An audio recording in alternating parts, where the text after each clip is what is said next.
What's up, ladies and gentlemen, and welcome back to TDPHINSTALK, home of the real Miami Dolphin fans. We are live here on January the 21st, 2021. Brand new year. We're in January. The year just started, but we got a lot of work that we have to do as Miami Dolphins.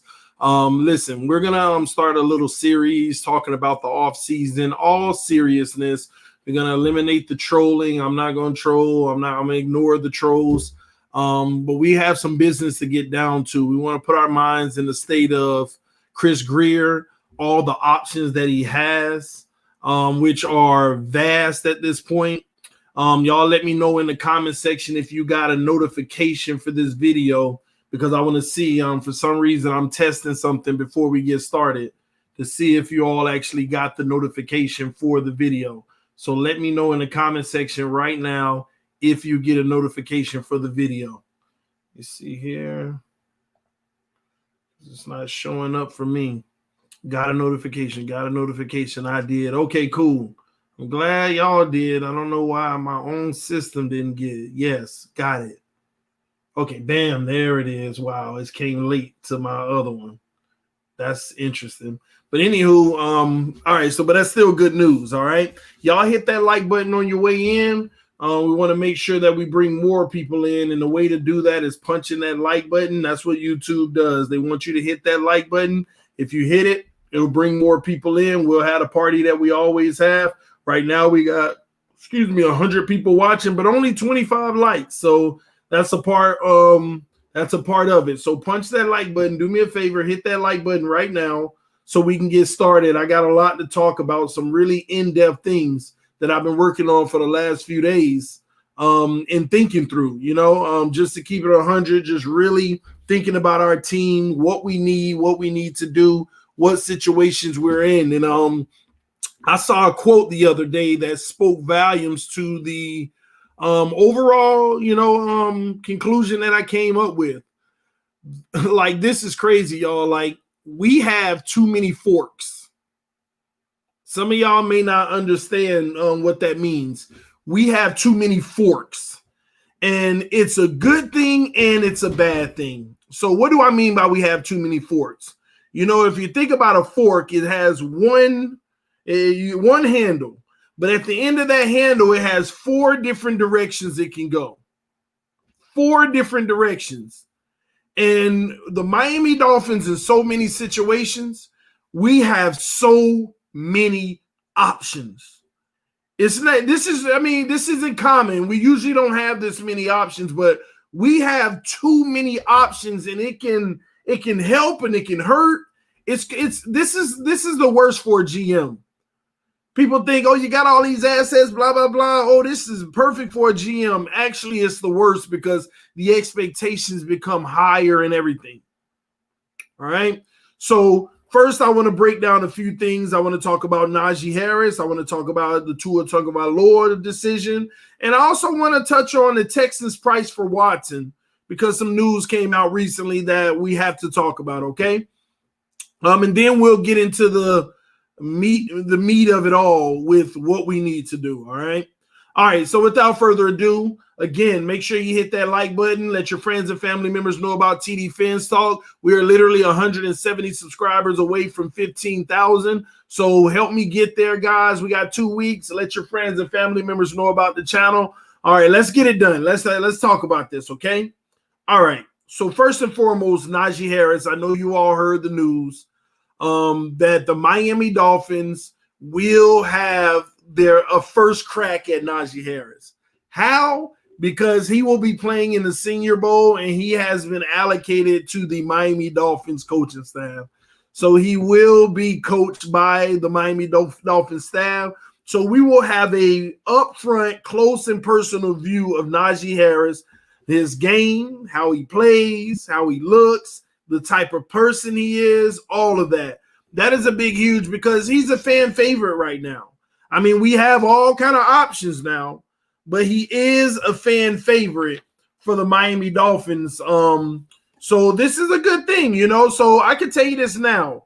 If we get him, in large part, it's going to be because they were definitely sold in the Senior Bowl. If we don't get him, it could go to say that either someone else snatched him or there were things that we weren't sold on. So that's why this is a good look for the Miami Dolphins. It increases our chance of getting it right.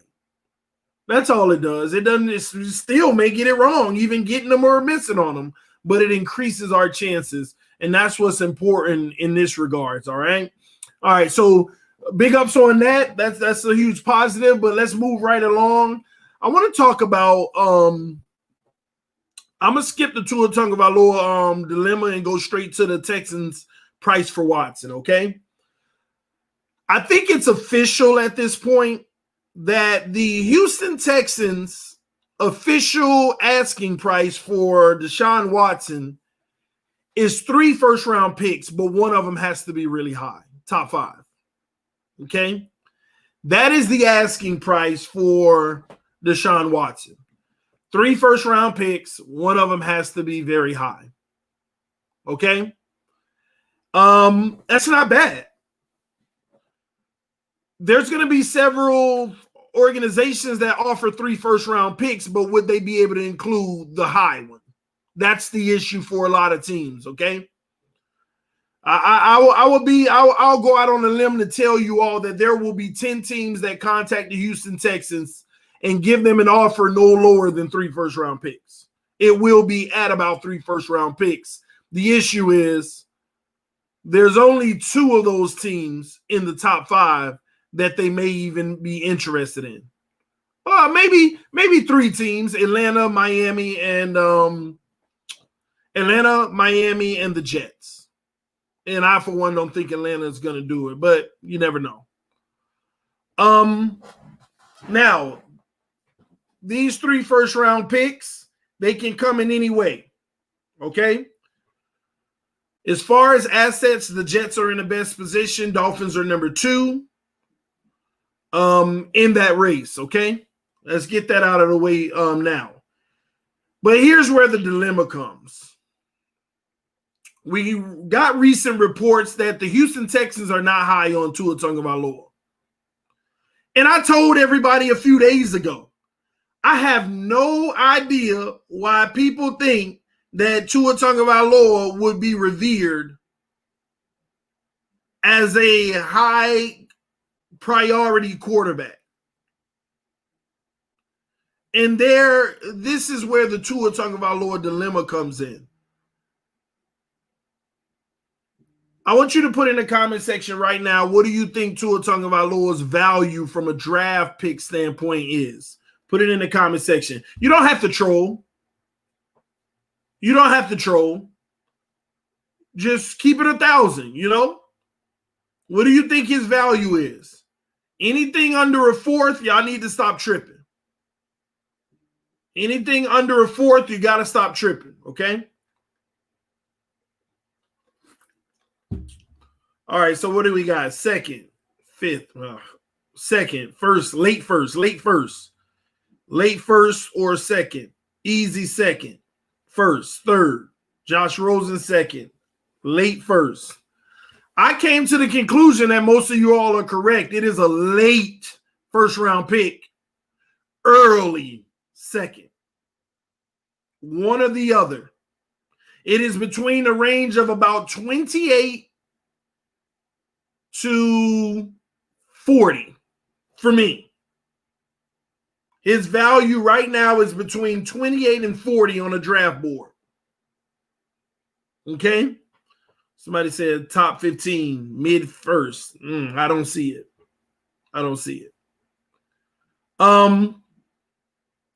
Let's talk about why his value is what it is.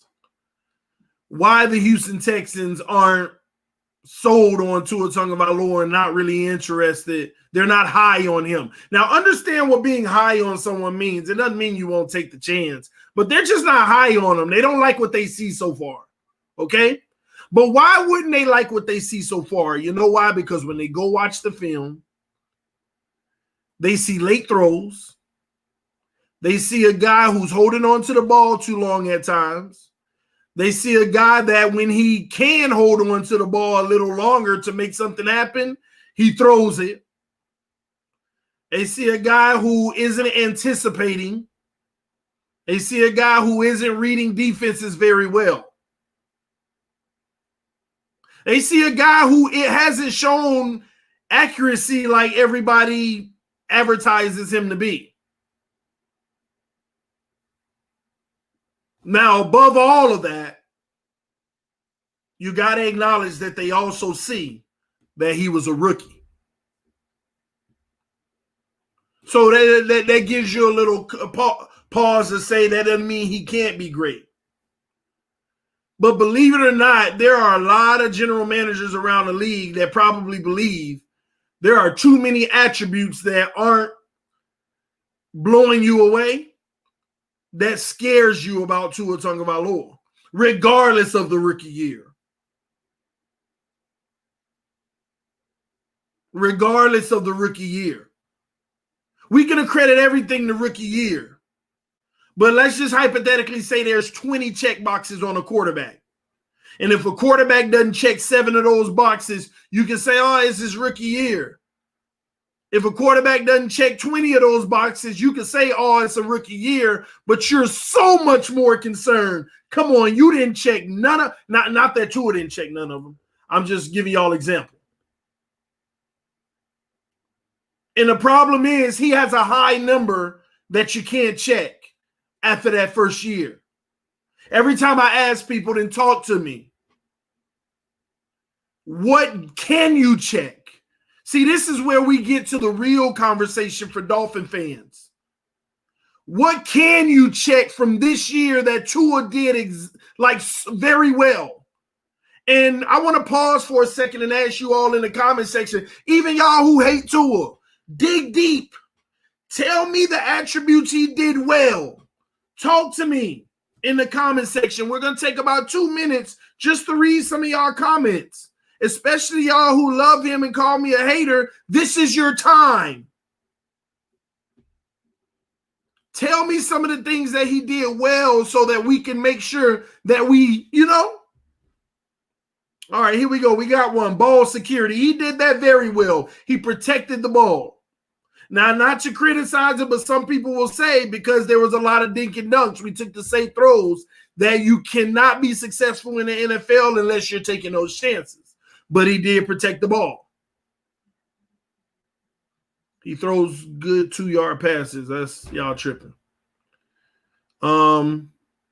He led a team to 11-5. I'm going to disagree with that off rip. He didn't lead anybody.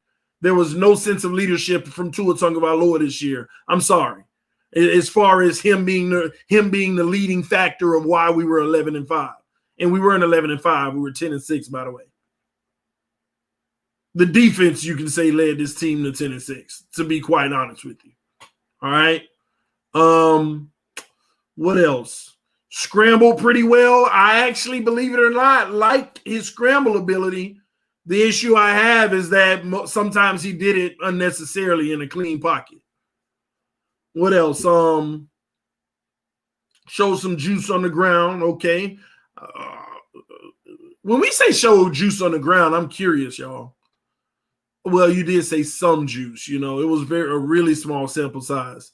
But I don't know if he was even close to showing any juice of any of the good quarterbacks in this league that got juice skills. Not even close. I probably can point to 4 or 5 situations out of 10 games that he showed some juice. Not even one a game. So I'm not sure. I'm not sure about that one. We probably can remember 3 times where, he got out and he picked it up. But that ain't a large sample size. That's probably one of the lowest in the league, even for a pocket passer.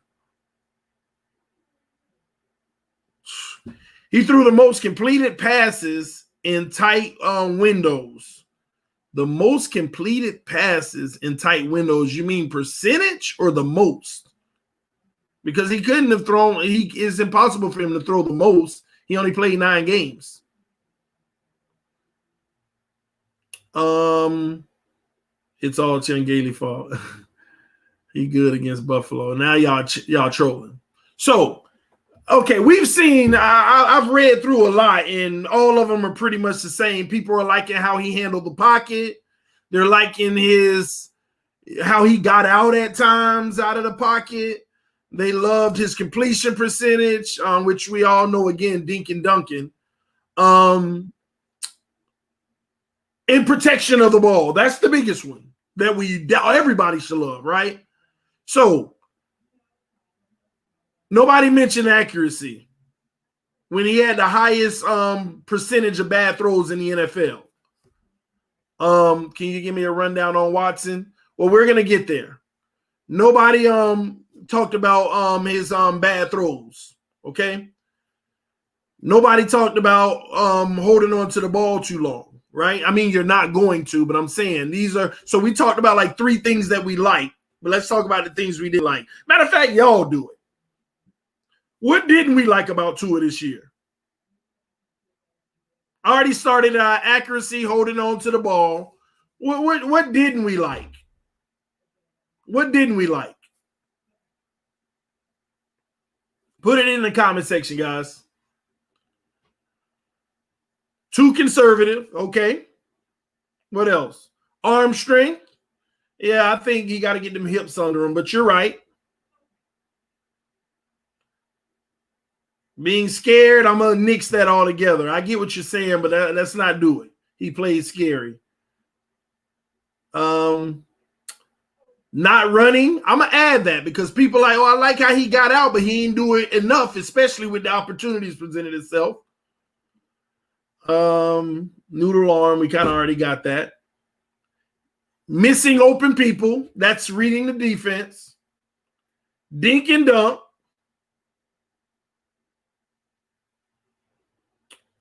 Second guessing, true.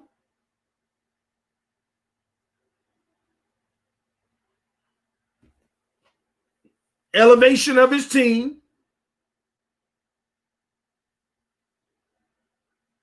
Doesn't throw the ball away. We're not going to add that because I already said holding on to it too long. Taking more risk. We already kind of hit that. Pocket awareness. You add that too. See, he did good in the pocket, but his awareness was terrible. He ran when he didn't have to. He didn't run when he did, so that was part of the issue. Lack of confidence. I think that's opinionated because that depends on how good he is or not. If he turns out to be trash, then it wasn't a lack of confidence. He was just trash. If he turns out to be great, then it was a lack of confidence. So we don't know yet if he really had a lack of confidence. Didn't make his wide receivers better. I'm one Marino forever that disagree with that. I thought that he was very successful with those receivers. He didn't throw him the ball at times, but when he did, those guys caught a lot of balls. That's why I say all this fake narrative about, he had – how else can you have a high completion percentage? Those guys caught a lot of balls. It's just that, again, don't get caught up with other people who put more emphasis on a drop. Like for every 10 caught passes, he'll have a drop and the sky falls out. Oh, my gosh, they done dropped 8 passes out of the last 10 when it was only 1 out of the last 10. So don't put too much emphasis on all that narrative that they trying to drive to make them look better on drop passes. It's all bogus, okay? Wait, another positive is he elevated mediocre talent. I mean, we can maybe give him that. He elevated mediocre talent, and a lot of those guys actually had success, even though people want to diminish it again because of his overall picture. But again, a lot of it was dink and dunk within their success. So it's like leave it off the board. Can't throw in the middle of the field. That is true. Lowest percentages are in the middle. Highest on the left outside, middle and the right outside. Tua's ability to get benched. Oh, that's a big one. I ain't gonna lie, that's a big one. It don't go in no category. I'm not gonna add it, but that's a big one. We can never forget the fact that we benched him twice. Would have been 3 times had Fitz been available in the last game of the season. That speaks more than anything, but that's a whole nother conversation. That's another conversation. But anyway, we made it to like 11, 12 things, right? And that's why other teams, they won't put much merit into like feeling like, oh man, we got to bring that kid in. We'd have to find someone like us that felt the same way about Josh Rosen. Let's bring him in here and see what we can do with him. Miami is known to not be able to do good for a quarterback. We have to hope our organization is thinking in that regards for any trade value. Look at Tannehill. Why wouldn't we take it? Tannehill might actually be a really good factor in this. They got rid of Tannehill. Now look at him. We're not going to write Tua off. We know what he was capable of in college. So I say he's worth more than Josh Rosen. I say a late first-round pick. Late first-round pick. Now, if the Miami Dolphins did want to get Deshaun Watson, I've already told you all what would have to happen. Houston's not big on Tua, so that's out of the deal. But to make the deal happen, that's something that Miami would be hoping they would be willing to do. But I don't think that's going to be the case. That's why I said on the roundtable last night before all this news even came out, because I already knew Houston probably like, they don't want no Tua. Any GM around the league, if I was, maybe that's why I ain't a GM, but if I was a GM, I don't want Tua. I done seen enough. He might turn out to be a great, but not too much risk. The injury risk is still always going to be there. And then on top of it, the sample size that I did get his rookie year did not make me feel like it was promising. It just made me feel like I hope he plays better next year. Nothing was promising. That's the point. Nothing was promising. It was just a whole bunch of, it was his rookie year. Next year, he going to light it up because fans say so. So as a general manager, that's why Houston isn't big on Tua. That's why they're not big on him. So if we're trying to add Tua in the package, it's not likely, y'all, to get done. That's why I told y'all yesterday, in order to trade for a Watson, you would have to send your number 3 pick. You'd have to send your next year first-round pick. And then you'd have to trade Tua to another team that need a quarterback that can give you a late first-round pick and send that first-round pick back over to the Houston Texans. That's what it would take. That's why I said it would be a three-team deal. There are a lot of teams that need quarterbacks. The Colts have emerged. The Patriots need one. There are a lot of teams that need a quarterback that aren't picking right in the prime of things. So that's where you should be making phone calls and say, hey, are you interested in Tua Tagovailoa? I'll take your late first-round pick from you. Or I might even take your second-round pick from you and you give me another second next year. And that's possible. I'm not entertaining the ignorant people in the comment section. Yeah, I call you ignorant, straight up. I'm not entertaining the ignorant people saying things like, bro, when you get so negative. Nothing I've said is negative. I am talking to you about scenarios and possibilities if the Miami Dolphins wanted Watson. Just get out of your little emotional feelings about the fact that Tua, there's a chance he may not be in Miami. And there is a chance he will be. Get out of your feelings and let's talk Miami Dolphin football. Ain't never said nothing negative this whole time. So get out your feelings. Frank Montgomery said, TD, glad Fitz wasn't around the bench Tua for the last game because that would have made him worth third. We all know Fitz would be starter after Bill's game. I mean, everybody. It's just common sense. It's common sense. It's common sense. All right. Everybody knows, man. But I appreciate you, Frank. Herb Flo and Greer said Tua is our starter 100%, no matter what, confirmed yesterday in an interview. So don't see it happening with Watson. Again, ladies and gentlemen, Like that, like think about it. Like some of y'all gotta get out of your own delusion. And I ain't talking to you, but I'm saying get out of your delusion.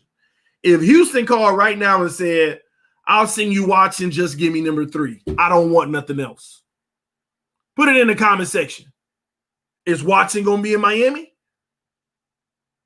If Houston called and said, I just want number 3, I don't want nothing else, is Watson going to be in Miami?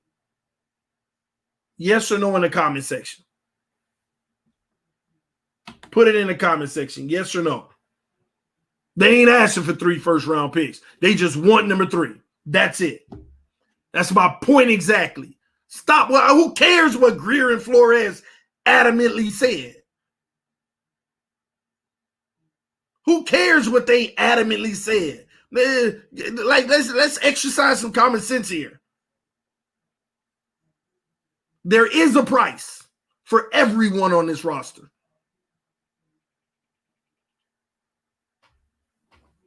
Your tone is negative. That's choice. Shanzay, that's choice. You choose to take it negative. How you take what somebody else say is choice. All choice. So if you choose for it to be negative, it's going to be. If you see it as technically what he's saying are all facts,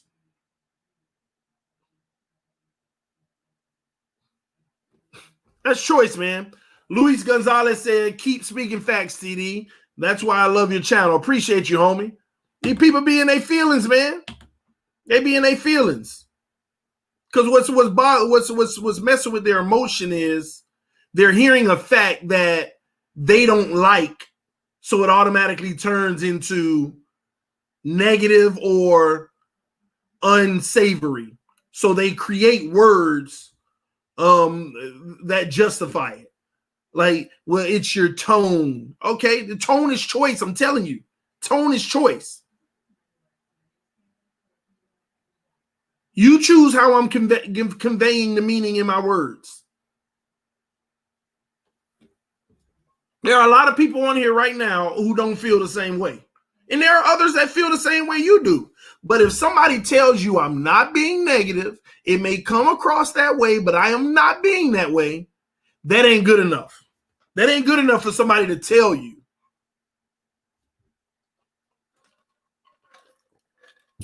It's ridiculous. All right, man. So that's what it's going to take. It would have to be a 3-team trade in order for us to bring Watson in. And that's what's very likely. Because otherwise it's going to be real hard. So that's why I want to talk about the Tua Tagovailoa dilemma.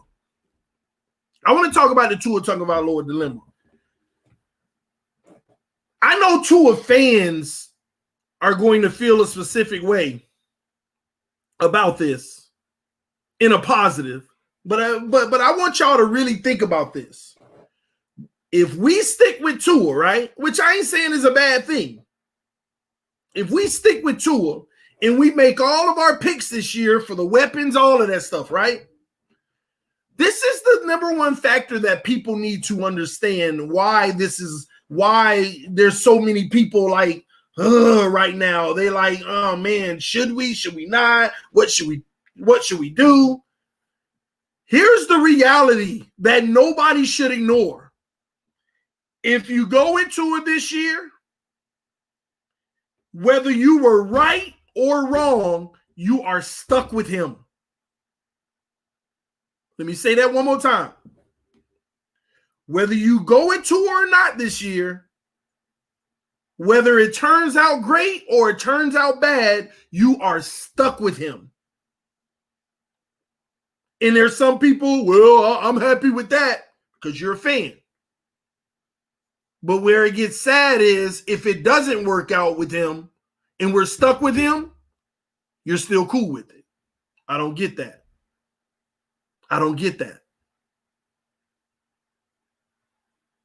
Why are you stuck with Tua? Because everybody keep bringing this narrative. Well, if he ain't the guy and we learn that next year, then you just bring somebody in. Let's talk about the quality of what you'll be bringing in from this point on. Our bottom, our floor, not our ceiling, our floor from this point on, I believe is 8 wins. Our floor. Even with an unsuccessful Tua Tagovailoa, our floor is 8 wins. Drafting around 16th or better, or worse, for the next 3-4 years. So if he doesn't work out, the only thing you're never going to be able to get a top quarterback in the draft. Let's get that straight now. You're going to be relegated to the journeyman of the league or the throwaways of the league that's still young, like we did with Rosen, like the Eagles are doing with Dwayne Haskins right now. That's it. That's what people need to come to grips with. That's why I keep preaching. It's not about Tua. It's about having a contingency plan, a backup plan. Steelers. I don't know why I said Eagles. I appreciate you. Steelers. They just picked up Haskins. And that's smart for them because they still got their guy for maybe another year, 2 or 3, but they're bringing in young guys to go ahead and say, could he be the future? No, let's bring in another one because we still got our guy. But that ain't the case with us. We don't have our guy. We don't have our guy.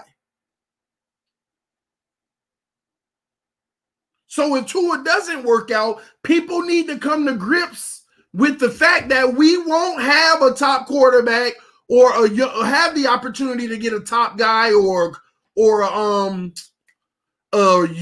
early draft pick. None of that. None of that. That's why there's so many people like, you got to go get Watson now. That's why there were people from the beginning saying, you need to draft a quarterback at 3 just in case. Ain't nothing wrong with both of them competing. You need to come to the realization we will never be in this position again.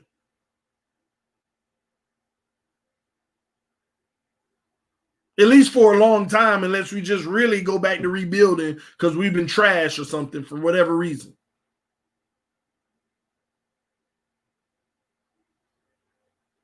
But why do people want to ignore that and say, stick to the plan? Plans don't always work just because you got the right people executing them. They also learn. They also, TD, why are you questioning Greer and Flores? You act like they ain't going to ever be wrong. I'm supposed to listen to you. They know more than you. That's what they said about Bill O'Brien and all them last year. I said they were idiots. Oh, we supposed to just listen to you? That's why he fired. Coaches and general managers get fired too. You ever wonder why they got fired? Because they were wrong too many times for the owner's liking. Appreciate you, Cloud Life. Appreciate everybody saying they love the channel. It's very well appreciated. Y'all hit that like button, show your love. But that's all it is.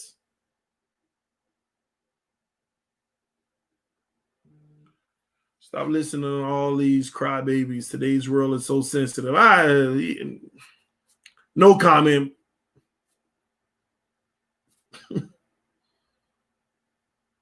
No comment, man.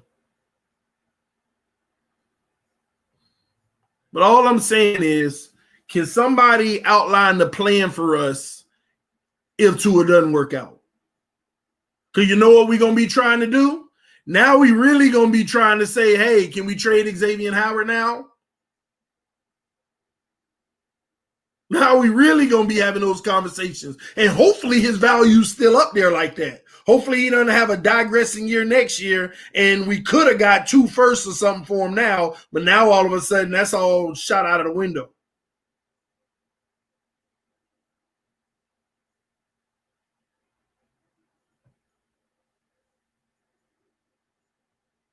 So 1 or 2 things or 3 things need to happen. First option is go get Watson. Second option, draft the quarterback at number 3. Third option, draft a quarterback in the second round, at least. Fourth option, I forgot about this one. Trade out of number 3, get a first this year and next year, so you at least got some insurance for next year if you got to move up and do something drastic.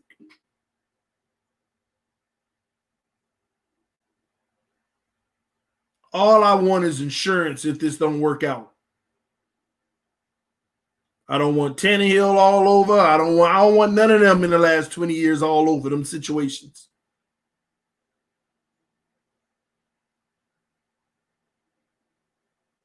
I don't want none of that, man. So we'll see. We shall see. And honestly, that's not the only option. There's other options out there too. The Miami Dolphins need to make a move. Now, there are a few guys that I wouldn't mind them bringing in that's young around the league to compete. But we got to make a move. I really think that this offseason, believe it or not, it's going to be fireworks. I think this offseason is going to be fireworks.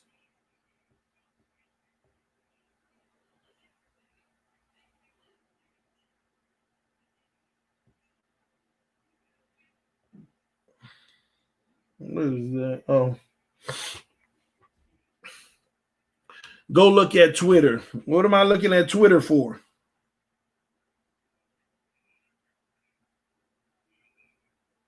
Is this something I'm supposed to be looking at on Twitter?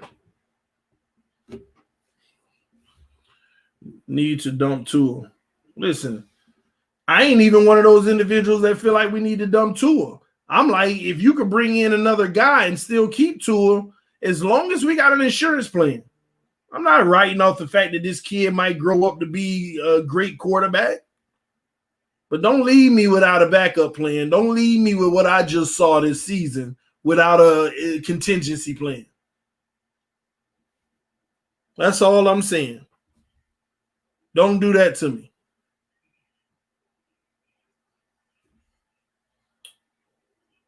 Hey, Baki boys, man. Okay, we know Watson tweeted. Okay. He tweeted. Okay, we're good. All right.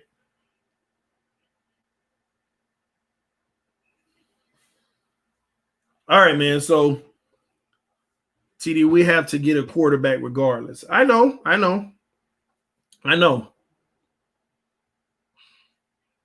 We're not getting Watson, TD. Just built around Tua. It's an option, but as long as if we don't get Watson, let's just have a contingency plan.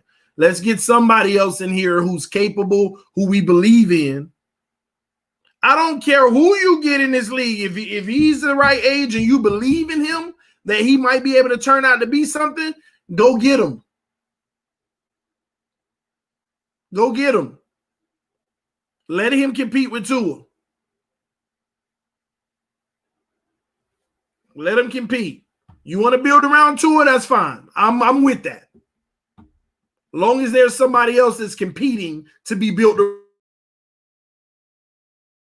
around as well. We setting a really bad precedent if we automatically just saying this kid is going to be it no matter what. Even if he fails, he's it. That's bad. That's bad.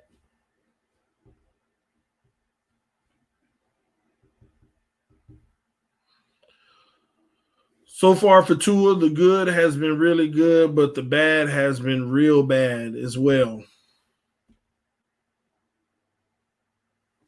Taysom Hill is on an expiring contract. That might be a good option. But that's what I'm saying. Even a guy like Taysom Hill.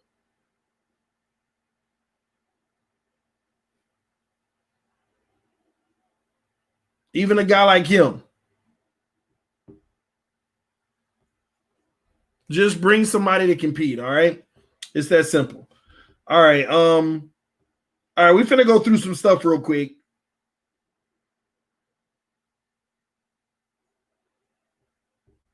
One moment, y'all. Let me pull this up.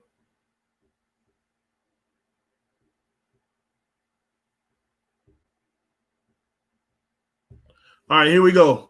Let's pull up some stuff, all right? We need to talk, though. about our offseason. Okay. I've been working on this, guys, because a lot of people have talked about the holes that we have. Okay. A lot of people have actually talked about the holes that we have. And we need to really talk about this because everybody makes it seem like we got 10 holes on this roster, and it's not true. It's just not true. I want y'all to take a look at it. These are the initials to the players that probably will be starting at the position next year. And the question marks are the holes. This is what I came up with. We only have 4 holes on this roster. 4 holes on this roster from a starting standpoint.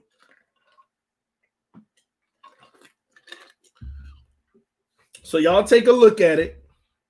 And we're going to go through it starting with the offense, okay? All right, so let's start. Here we go. All right, so offensive line, guys. I think that the Miami Dolphins have seen enough to allow Michael Dieter to go ahead and take on the role as a center next year. That's what they've been preparing him for. He has the versatility. And I think that that's really going to happen. Michael Dieter is probably going to be our center next year starting. All right. On the left guard, Solomon Kinley has been the backup to the left and the right guard. But as you see, he's actually one of my favorite. I think he serves us better on the left side because when he's next to Austin Jackson, they've been a solid unit over there. They're going to be at that. He's probably going to be at that left guard position next year. All right. Real quick, Brian C. with the donation said, TD, I'm not sure how old you are, but do you remember watching the 93 AFC Championship game on TV, Dolphins versus Buffalo? No, I don't remember. I was about 8 years old at that time. I probably was watching it. I just don't remember. And I'm 36 now. All right. All right. So we're also going to have Austin Jackson at the left tackle next year, obviously, right? On the right guard position, we're going to probably move Robert Hunt inside where he needed to be anyway. We need a true right tackle on the outside because Hunt looks like he'll serve us better on the inside. Had a few reps and didn't look bad at all. All right. Now, on that O-line, believe it or not, as much as people want to complain about it, if you go look at the statistics, we have one of the better O-lines in the NFL. And don't forget, ladies and gentlemen, for all the people that want to criticize the O-line, they were rookies. Rookies that actually played well. But people act like we still need to go do this major overhaul on the O-line. They were rookies. Austin Jackson, Solomon Kinley, Robert Hunt. Rookies. So their upside is tremendous because I feel like they actually did a great job this year. And the future is so bright for this O-line. We just got to solidify that right tackle position. And we're going to talk about that, all right? But right now, we're just talking about the holes. I have a plan that's going to fill them and everything with exact people, okay? On the right side, tight end, we got Mike Gesicki, which is the strong side, right? Starting tight end. Quarterback, I have Tua Tagovailoa listed.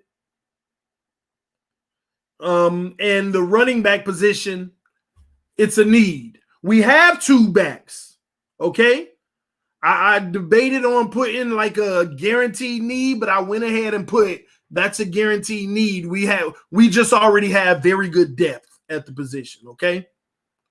Now on the outside, we know Devontae Parker is going to occupy that. On the inside, Albert Wilson is the true slot, ladies and gentlemen. You just didn't get to see him on the field. But he is the true slot, and they revere him as the true slot. He will be starting next year. Okay? On the right side, you have Preston Williams. Listen, this team believes in Preston. The only thing that they don't believe in is him staying healthy. So they will go get another receiver, but we already have a starter when healthy. Just like they went and got Noah Igbenogany when they already had a healthy starter in Xavier Howard. Okay? They will go get another guy at the receiver position, but it isn't one that we need to say that is a guaranteed hole. Okay? The problem at receiver, we just didn't have the depth of a real threat. And we'll talk about those options in a little bit, okay? So holistically on the offense, we have 2 holes. A lot of people make it seem like we got 4 or 5 holes on the offense. It's just not true. Okay? All right, here we go. Let's continue. Defense. Everybody knows we need a true nose tackle. It's not Raekwon Davis, ladies and gentlemen. Raekwon Davis is going in the 3-4 is really a defensive end, just like Christian Wilkins. Okay? So we need a true nose tackle. Right now, I don't even have Raekwon Davis on here, even though he's listed. Okay? I don't have Raekwon Davis on here. He's really the guy who backs up these guys because that's what it was all season. Even though he made rookie all-first team, he did that as a backup, ladies and gentlemen. Some of y'all don't even know that. He did it as a backup. All right? Shout out to Poppy with the donation saying Josh Allen is fixable too or not. Weak arm, no size. Time will tell, homie. We don't know that. That's your opinion. Time will tell. We'll see. Hopefully next year that turns around and then you eating your words, right? Time will tell. All right, so we need a true nose tackle. We're talking about that guy that can't be moved in the middle, okay? Appreciate you, Roach, with the donation. Said, TD, why you think X could fill that top 5 pick that the Texans want? Wait, TD, why you think X could fill that top 5 pick that the Texans want? He could feel it. I didn't say he could feel it, but I know he could feel it. But I wouldn't want to do that. Like, believe it or not, trust me, y'all, I don't want to lose X if we don't have to. I'd rather give up the capital. I'd rather have a player who's already proven. That's the only reason that I'm open to Deshaun Watson, because I'd rather have a player who's already proven versus one that we're hoping. Just like we hoped with Tannehill. It's like we hope with Pat White, John Beck, Marcus Vick, everybody. We hoped. I'd rather a guy who's coming fresh off of his rookie deal and still has prime years in front of him. So I would prefer to have X, but if the price is right, yeah, I'll send him on. All right? So that's my opinion. All right, defensive end, Christian Wilkins. Defensive end, Emmanuel Ogbah. Now, I know some people that don't understand football. Christian Wilkins not a defensive end. In the 3-4 scheme, like, technically, he's considered the DN in a 3-4 scheme. All right. So this is the way. This is the majority of the snaps this year, how it was lined up, just so you know. All right. So Ogbah was on one side, Christian Wilkins was on the other. All right, let's move on to the linebackers. We got Kyle Van Noy on the strong side. We got the right inside linebacker, Jerome Baker. In a 4-3, it would be the Mike, but since it's a 3-4, it's the right inside linebacker. That was Jerome Baker. We also need a true left inside linebacker. That's the role that Landon Roberts would take. But at the same token, he's really right now depth. I like his direction, but we need a true guy there. And Landon Roberts is really he's depth. He's not like, I love the direction he's headed, but he's still not a starter. And he didn't do enough to make me feel like, oh my gosh, I just really liked his run stopping.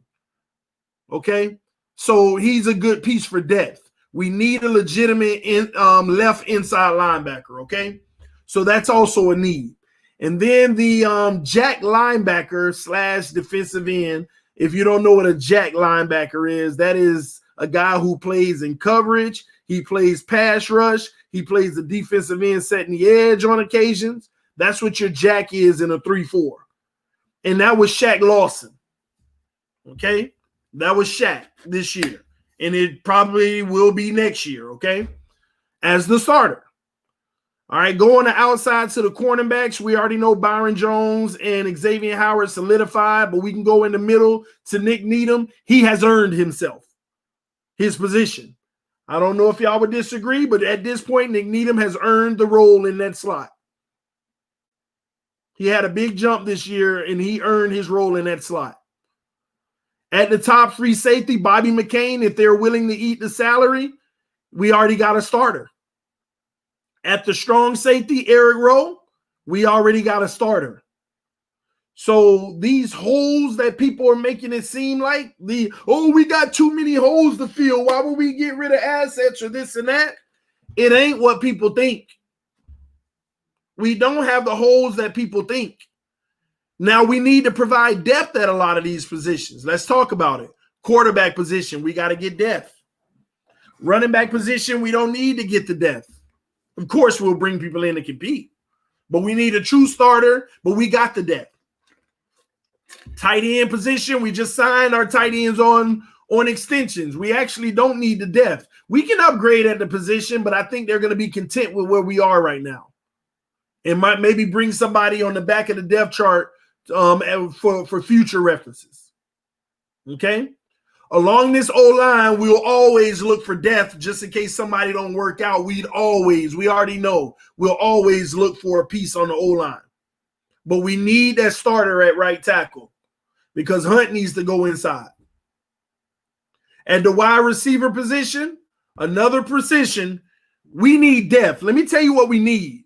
We need to target a high-profile wide receiver. Why? Because guess who needs competition? I'm not worried about Devontae and Albert, but Preston Williams is your starter on the outside, but he's the guy that needs competition. He's the guy that if you go after Waddle or Smith, y'all competing as rookies because it ain't guaranteed for him no more. Any one of those guys can come take his starting spot, but we'd feel even better with having Preston Williams as depth. You bring in Davis from the Titans. That's competition for Preston. You bring in Allen Robinson. Preston in trouble. But at least you got depth either way it goes.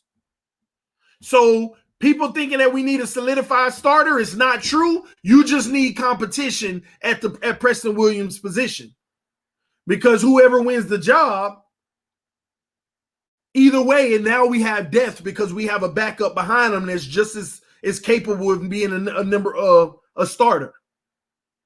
Shout out to Poppy with the donation, said, TD, I think this will be one of the most unprecedented, unpredictable off-season drafts years in a long time. Also, what do you think about taking Najee at 18? We're going to get to that because I have a plan to address everything that we're going over right now. That's the next step. Stay tuned, all right? So that should be the plan at the wide receiver position. That should be the plan. You're one guy away because you're still going to have guys like Bowden. You're still going to have those little scat guys at the receiver position who filled in this year. Even Grant, depth. You still might have those guys, but you got to bring in the one receiver that threatens Preston Williams that can start over him if Preston ain't in camp balling out. It can be a top draft pick. It can be a top free agent. It could be Corey Davis. It could be Corey Davis, y'all. But don't think you got to go for broke and it has to be the best guy in the league. Because the truth is, if Preston Williams was healthy, if Albert Wilson was healthy too, we make the playoffs, y'all. I got to admit that. We make the playoffs. You can't tell me having both of those guys healthy doesn't bring us one win. You can't tell me that. So the issue isn't the guys that we have to start. It's the depth behind them. It's been the depth that we've had for the last 5 years. We've always had receivers going down to injuries. Started with Parker, then it was Grant and Wilson for years. Now it's Preston and Wilson. It's not the true issue. Oh, we need new receivers. Not true. We just need depth so that if one of them get hurt, we're still okay. And we also need depth that's good enough to compete with Preston Williams. So Corey Davis, adding him alone, I'm good with going to war with Devontae Parker, Albert Wilson, Preston Williams, Corey Davis, Jakeem Grant, Bowden. I'm good with that. If it ain't Corey Davis, Allen Robinson, I'm good with that. If it ain't Allen Robinson and it's one of the top receivers in the draft, I'm good with that. But you only need one more. That's it. That's it. Did y'all know that Albert Wilson was the second best in the NFL with separation? Not this year that just passed, but the year before.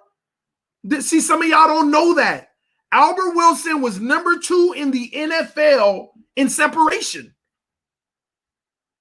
That alone fixes that issue.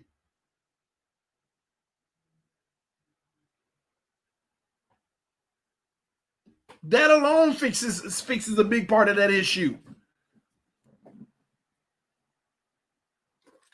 I don't know why everybody think you need a number 1 receiver. What is a number 1 receiver? Do you know half the teams in the league don't have a number 1 receiver? Brady won Super Bowls without having a number 1 receiver. Facts. Facts. Brady won Super Bowls without having the number 1 receiver. But I don't care what you say. You got Devontae Parker, Albert Wilson, Preston Williams, Grant, Bowden, and add any one of those 3, a top draft pick, Allen Robinson, or Corey Davis. I feel like that is good enough. That is good enough. Our issue has always been health, not talent. We got this all twisted in that position. But we can use another guy that's really good, that's going to threaten Preston Williams, because he earned it, but he also was given it from day one because he never had competition that was as good as him. That's true. That's true. He never had to compete, really, Preston Williams. And that's the guy who we need competing for his position. A guy who could come in and take his job. And I honestly want a guy that will take his job, because Preston can be a really good asset coming off the bench. He could be a really good backup. A guy go down, we ain't even tripping. We ain't even tripping. Guy get tired on that field, we ain't even tripping. We got a weapon out there at all times. And then you put less risk on Preston getting hurt because he's taking less snaps now. Let me tell you why a lot of these guys be getting hurt. They be out there tired, and then they run these weak routes, and they put their body at risk. Not actually, when you're tired, you're not doing things with precision the way you're practicing it. You do it lazy, and that opens you up for injuries. Parker and Preston has been run dirty the last few years. Think about it. When we're competing and we're in a game trying to do it, them and always from behind, them guys have been run ragged on the field. Play after play, we down and we got to pass after pass. That increases your opportunity to get injured, man. All right, moving right along. Back on that defense. We're good. We're good on the defense.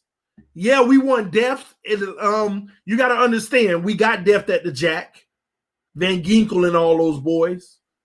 We got depth at the left inside linebacker with Landon Roberts, if we get a true one. Jerome Baker plays majority of the game on the inside, on the right side anyway, backed up by Sam Eguavoen, who's backing up him and Calvin Noy. So we're not in a bad position there.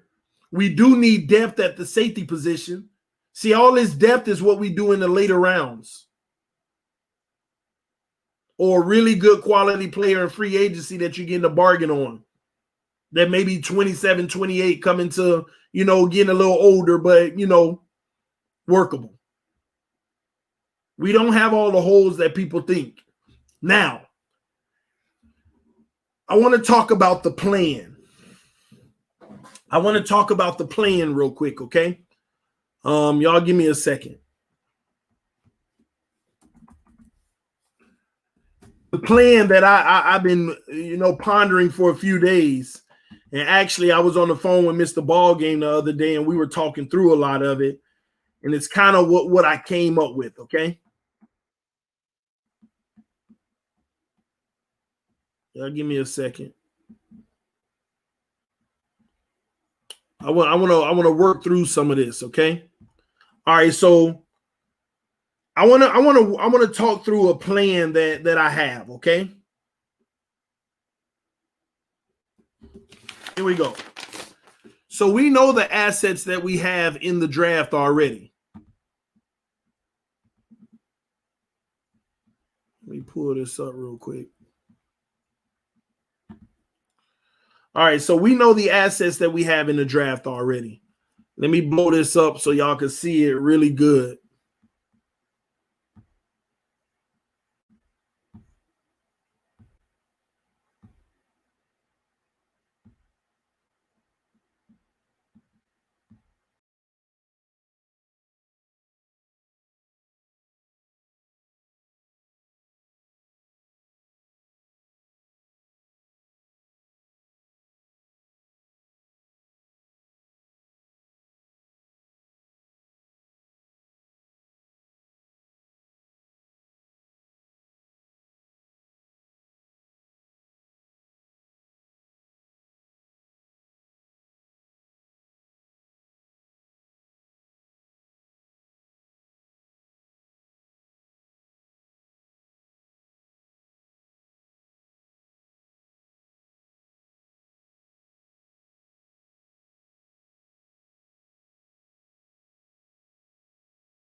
My bad, y'all. I exited the screen, but the stream continues. So y'all, hopefully y'all didn't vacate, but that's what happens. We should be back now. I'm gonna give it a little second, and it should be back. All right, let me know if we're back. Let me know in the comment section if you got us back, so I can verify, so we can continue. Let me know in the comment section.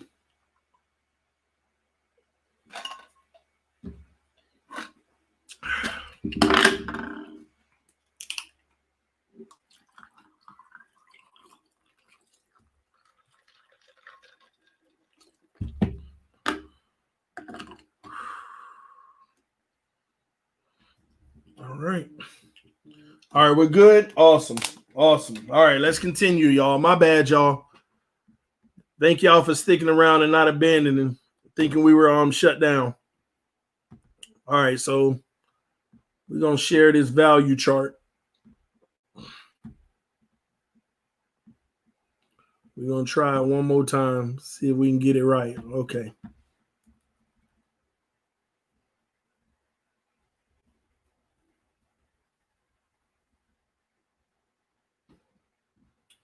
All right, let me go down one inference. Let me see. It's 20. Let's go 125. All right, this might be good enough. All right, so this is what we have. Let me see how well y'all can see it. I'm watching the replay just like y'all, so I'm trying to see how well y'all can see it because I want y'all to be able to lock it in really well. All right, it's all good. All right, so remember early in the stream we talked about the forks in the road, right? We have so many of them. We have so many options. We're going to try to explore a few of them, okay? We know where our holes are now. We know we need a right tackle. We know we need a running back. We know we need a nose tackle, a true one, and a left inside linebacker since we love running the 3-4 scheme. Everything else comes in exotic packages, and we got the personnel for it already. It's just that this is our base, and this is what we want to try to work through. Somebody said go back to 150. You know what? I'll do that for you. All right, we're going to 150. Cool. All right, so let's break this down. All right. So this in the green are the Miami Dolphins draft picks that we have. Okay. Nothing lower really outside of the 7th round. All right. But the meat of everything, I'm gonna show you this. I'm gonna scroll up and down where necessary. Okay. This is the point system as well. Okay. Now, the number 3 pick, I've pondered this and pondered this and pondered this a lot. Now, I want the first scenario that we're running here is we're building around Tua. Okay?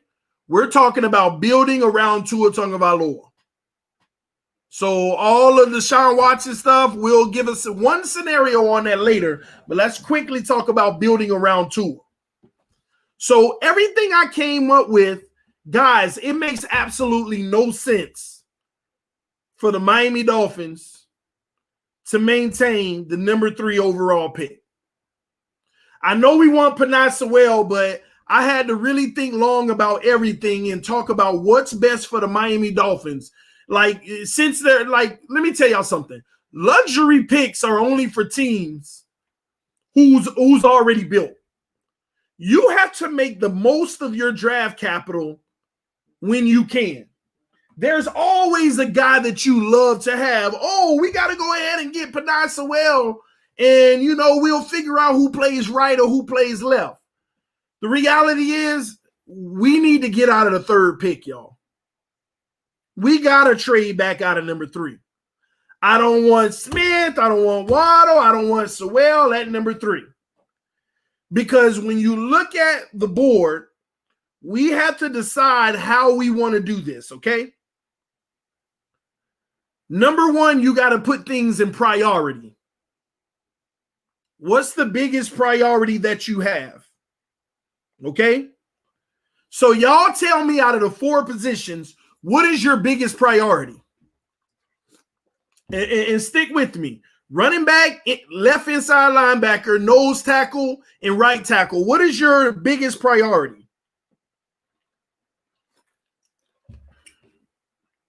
What is your biggest priority?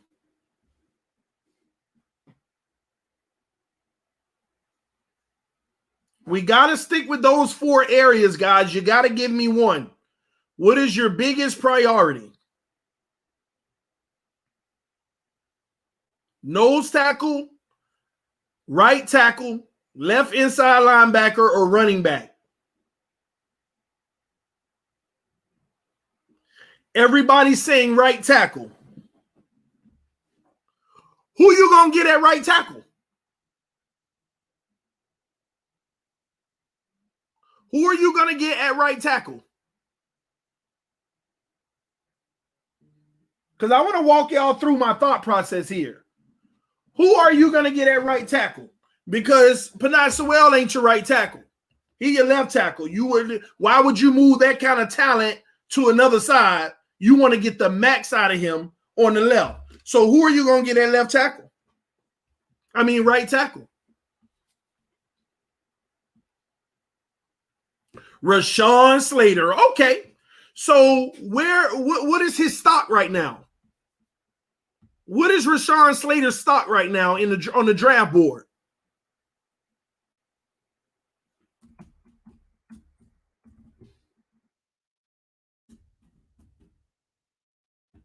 Do you know? I'm pulling it up, okay?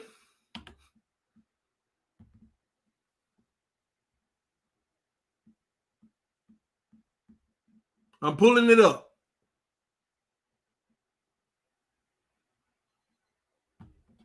So we're going to walk through this. I want to show y'all the vision and how you got to think through this. Slater right now is 16th. 16th. He's the 16th best player in the nation ranked right now. It's not top 10. Now, when you say 16th, it could be anywhere between 12 and 25. But right now, he's at 16. So you mean to tell me if that's your number 1 priority, are you going to waste the number 3 pick on Slater? No, you're not. You're not. You follow my drift here? And then at 18, he might be gone, right? So has anybody considered maybe we should go ahead and get our right tackle in free agency? And miss the ball game and talk about this for a while.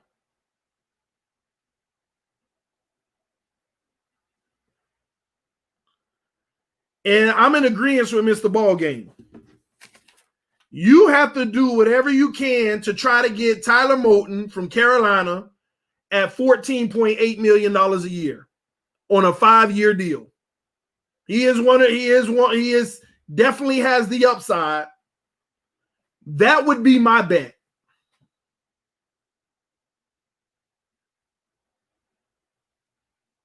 I said Moton, my bad. I would get Taylor. Okay?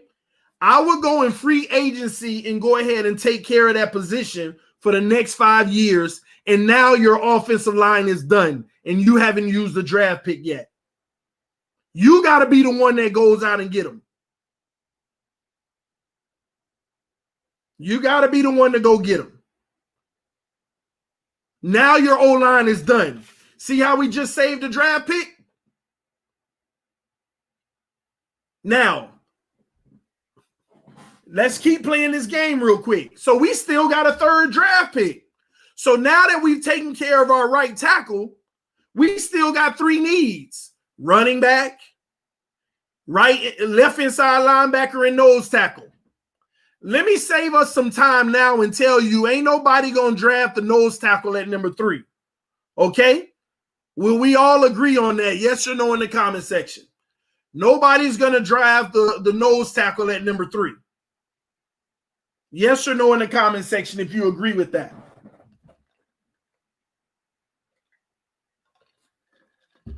Nobody's doing that.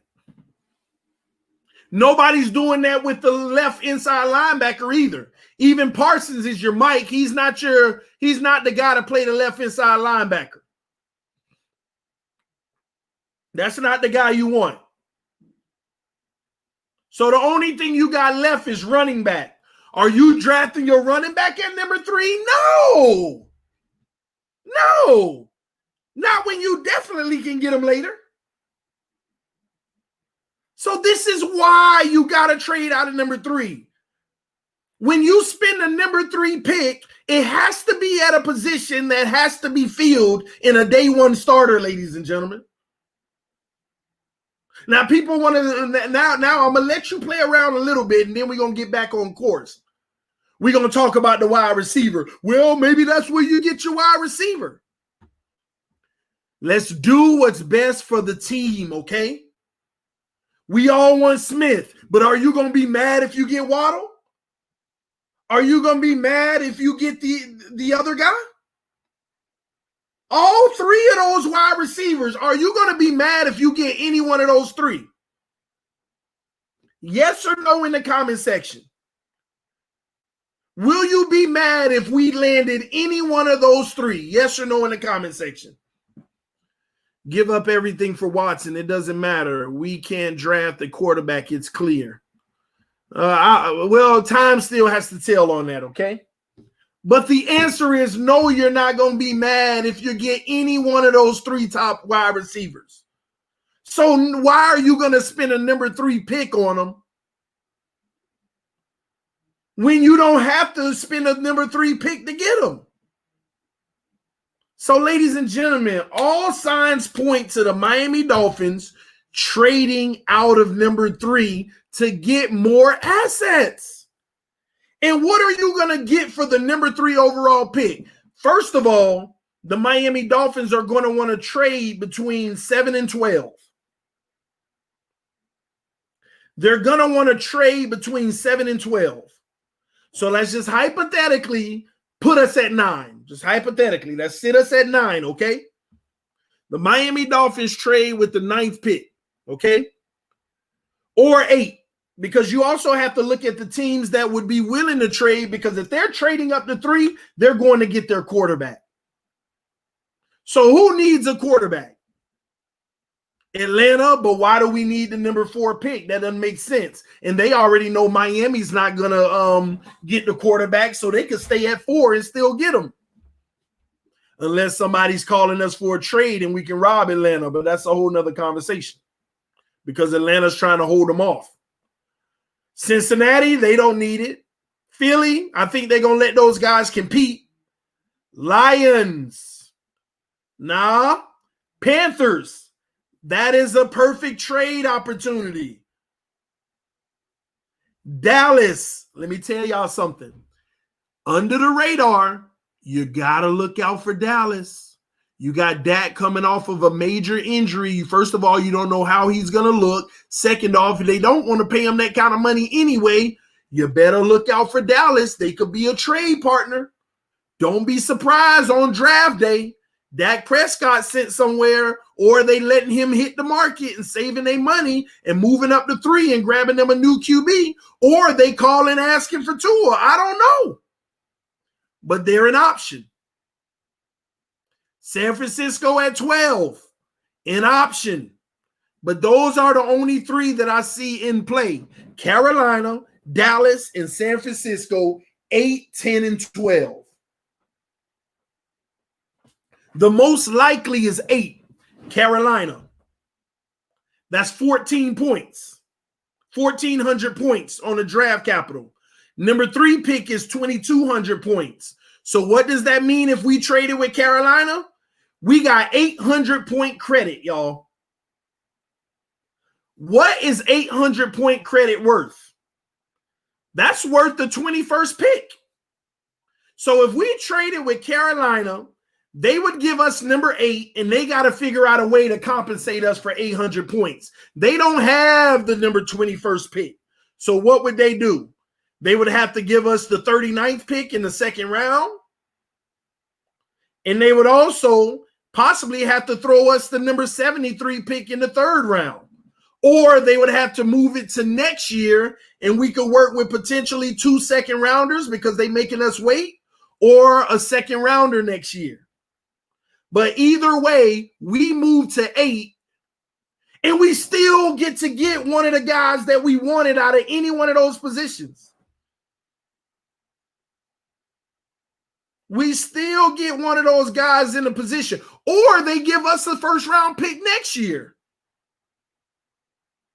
Or they say we give you 2 first-round picks to move up to number 3. You get our 8 this year or our first-rounder next year. You see all these forks in the roads, all these opportunities, but either way, we got to trade out of number 3 and pick up those additional assets.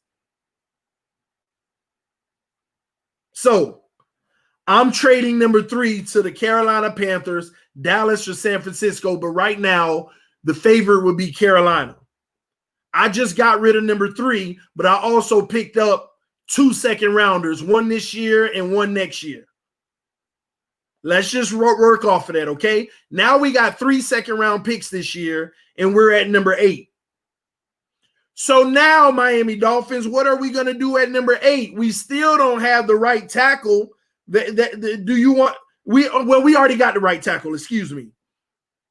The linebacker you need on the inside still ain't there.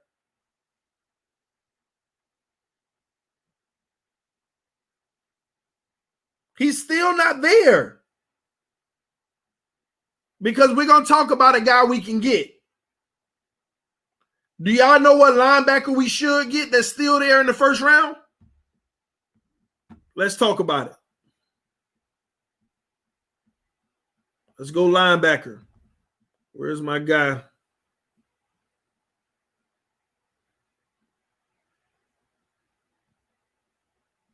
Did I pass him?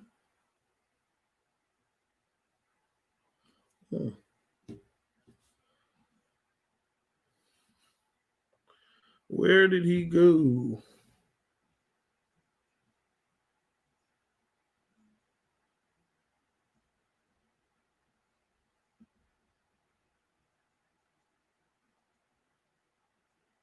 Yeah, give me a second.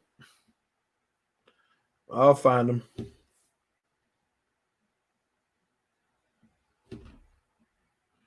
Where is Collins at, man? He was just on here. No, they ain't.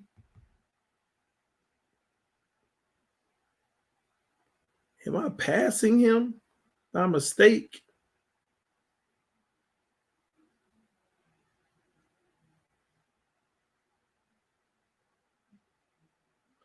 Bam, right here. They have him listed number 37. I mean, that's who I want. That's the guy that would fit the bill as the left inside linebacker. That's the guy that would fit the bill. Now, somebody said Missouri's Bolton. see here.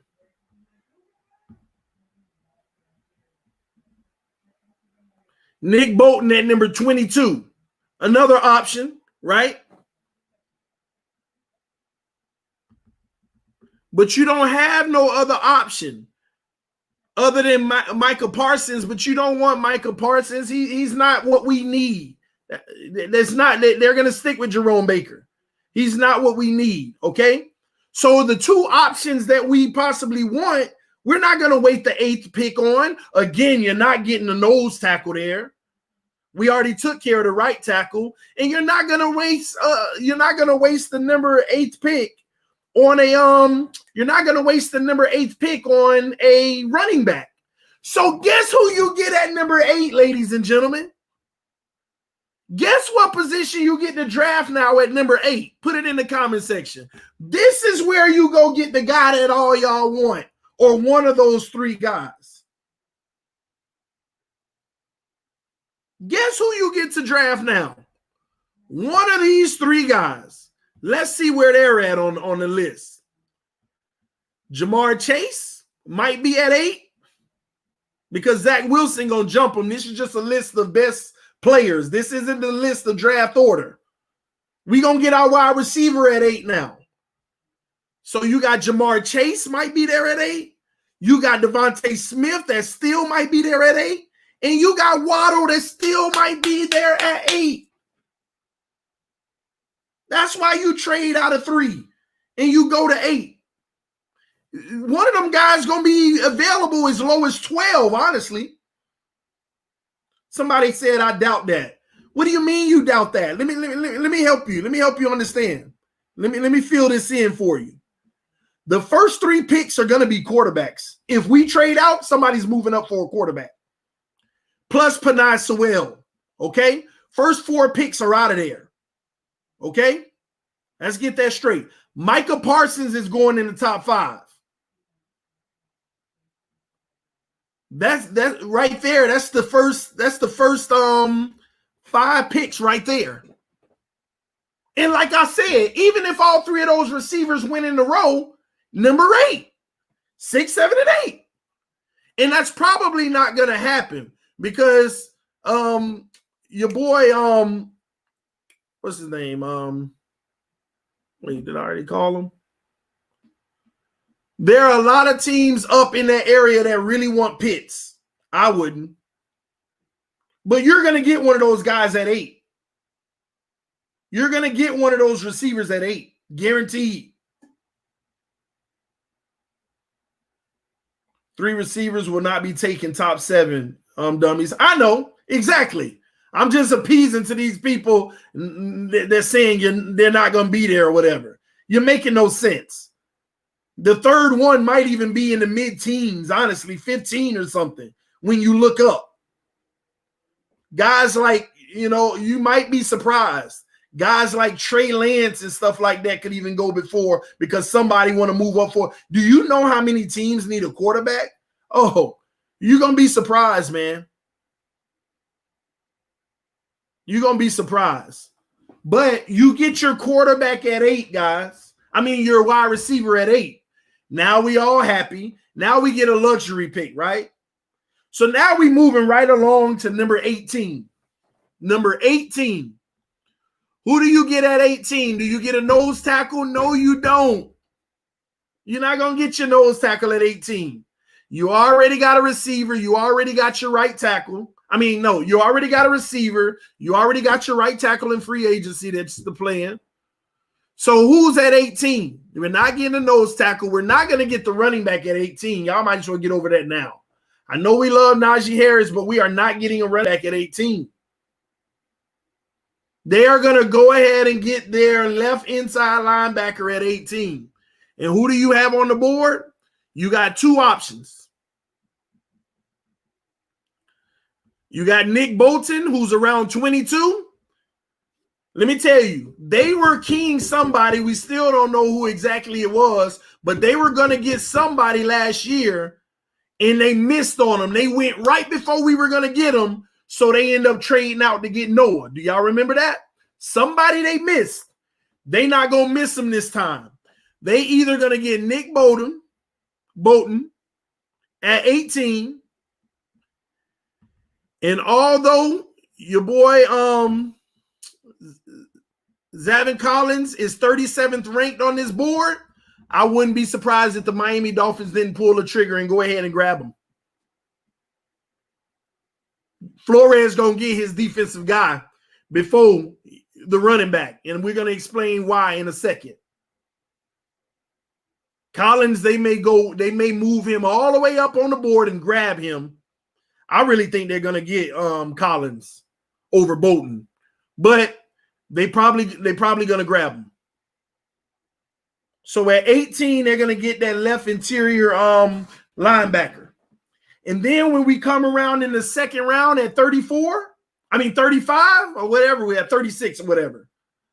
That's when they're going to get creative at 36, because here's what y'all got to realize. Y'all got to stop thinking that these running backs are high on draft boards, okay? First of all, Etienne is at number 21, right? And then you got Najee Harris at 44.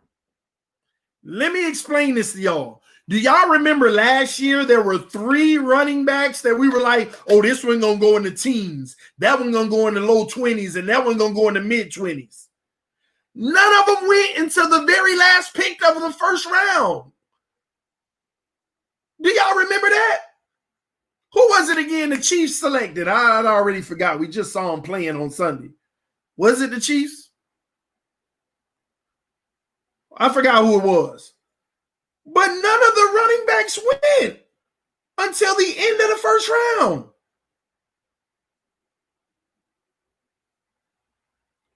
Y'all have to understand, man. Nobody values running backs like y'all think. So let's talk about it.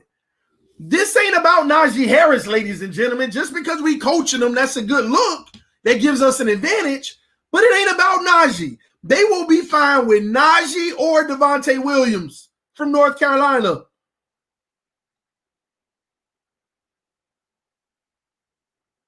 For some reason, we get our minds stuck on a specific player, and we got to get that guy. We got to get that guy. How often does that happen, ladies and gentlemen, that we actually get the guy that everybody say we got to go get? Because y'all looking at it the wrong way. You just want the best thing coming out of college that's popular and this and that. It don't even be happening. Think about that. We never get the guy that we say we got to go get because we're being fans when we pick our player. They're going to get the best player at the position at the right value. They're not going to take no Najee Harris at 18. And maybe they do, but I'd be shocked because the value of 18 ain't adding up.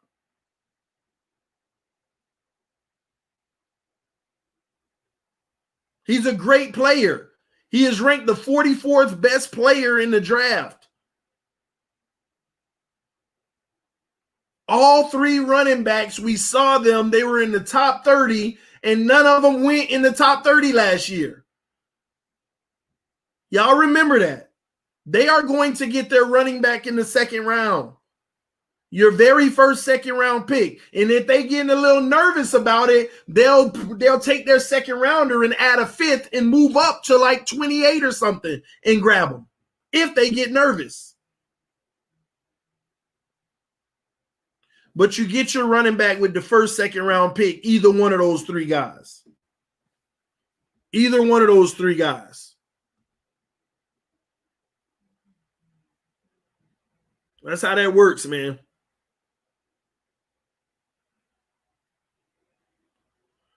One moment. Give me a second. I'm looking for somebody on here. Now, wait, hold on.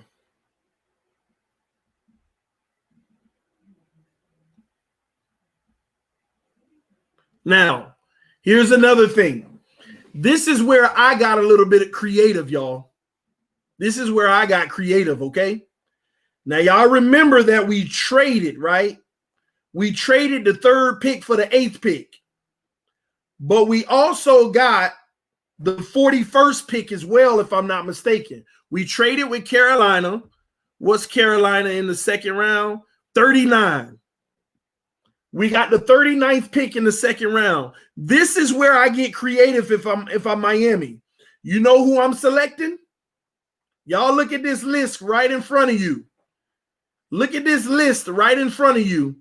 Guess who I would bring in at number 39? I want y'all to put it in the comment section.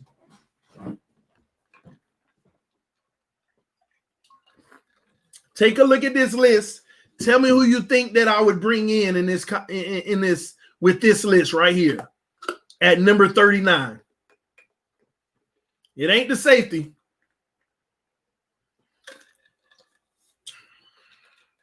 It wouldn't be a bad look, but it's not the safety.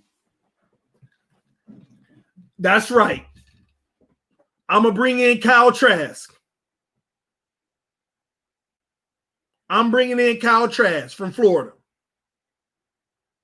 And there goes your insurance plan and your competition for Tua.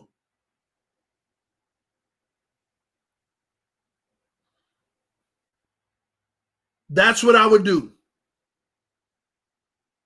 And at the worst case scenario, we got a backup quarterback.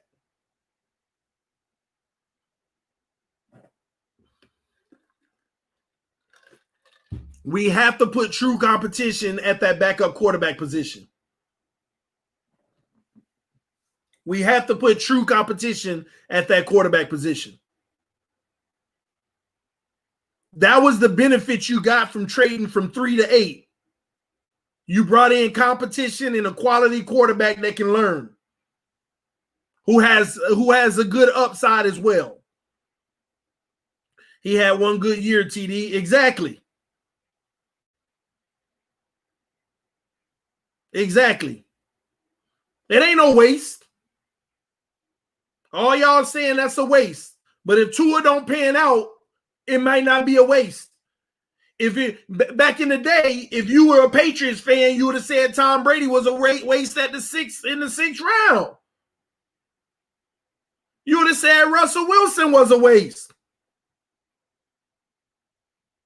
There are a lot of guys that you would have said were a waste at the second, third, fourth round. Dak Prescott, you said it was a waste. You got to bring in competition.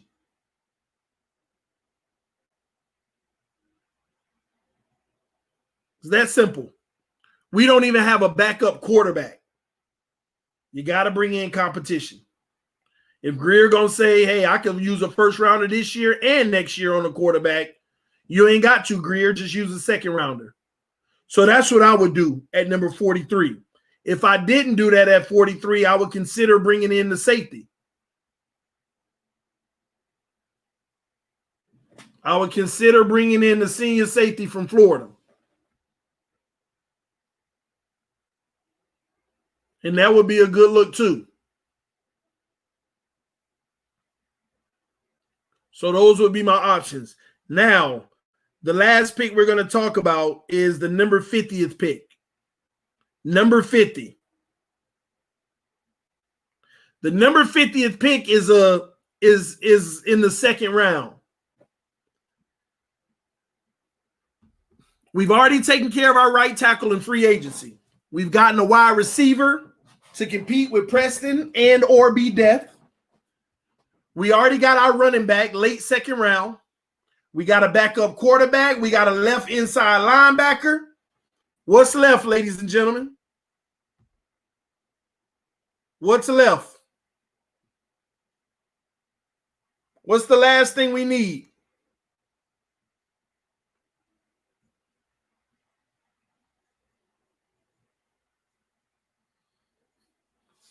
What's the last position that we need to bring in? Nose tackle.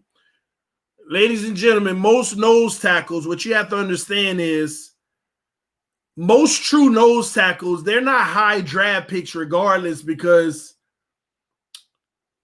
a lot of people, you could always find one in a later round. You're really just looking for that big frame guy. And the guy that I want is right here. Ball Game loves him. The guy that we want is right here on this screen. Tyler Shelvin.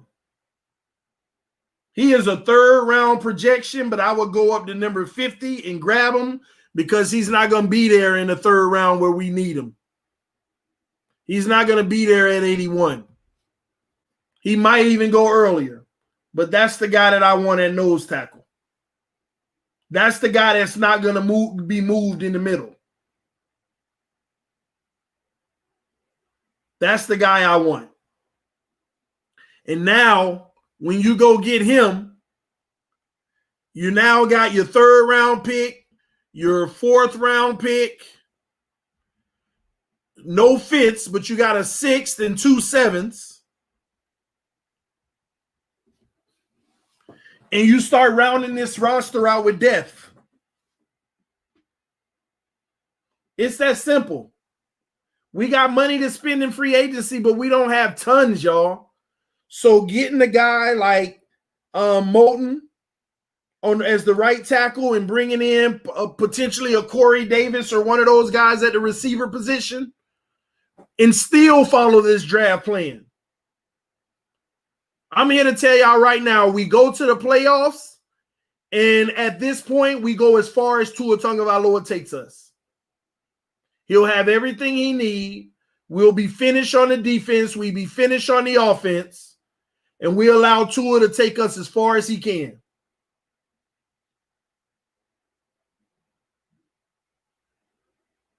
We allow Tua to take us as far as he can with everything he needs around him. We got a first-round wide receiver, and we still could grab another one in free agency. We got our nose tackle in Shelvin. We got our left outside linebacker in Collins. We got a wide receiver in the draft, any one of those three. We got either Najee Harris or Javonte Williams. We got either one of those guys.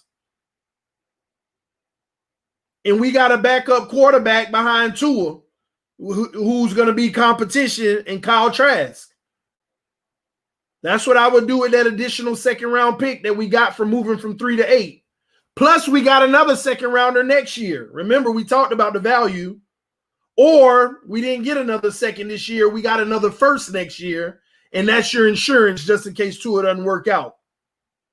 But either way, when we trade out of number 3, that extra capital that we gain, we got to use that as insurance for Tua. Whether it's getting a developmental quarterback in the second round like Trask or an additional first next year to pair up with our original first to move up to grab a guy if we have to. This is all if we don't get Watson. Would you even try for Watson? Yeah, I would try for Watson with the right price. I already told you what it would cost, okay? I already told you what it would cost to get Watson. If we got Watson, we'd have to be bigger players in free agency, but we won't even have a lot of capital to do it. So if we did get Watson, we would give away that number 3 pick. We would trade Tua to a team that is willing to give us a late first rounder and send that to Houston. And then we would give a 2022 first round pick, but we'd at least keep 18. But it doesn't address the wide receiver position. And we would still have to get like a Xavier Collins at 18. And we can still do everything that we talked about. But we don't need that extra second because we got Kyle Trask. We don't need Kyle Trask because we got Watson. So if we brought Watson in, let me tell y'all this, ladies, and still follow this whole plan, but we don't bring in one of those 3 receivers in the draft. We just have to settle with a guy like Corey Davis in free agency. So let me repeat that. We can still fill all of our holes if we got Watson. The only thing you'd be giving up is one of those 3 receivers in the draft, and you'd have to supplement them with a guy like Corey Davis because he won't be more than $10 million in free agency. So you would have to ask yourself, which one would be a better team?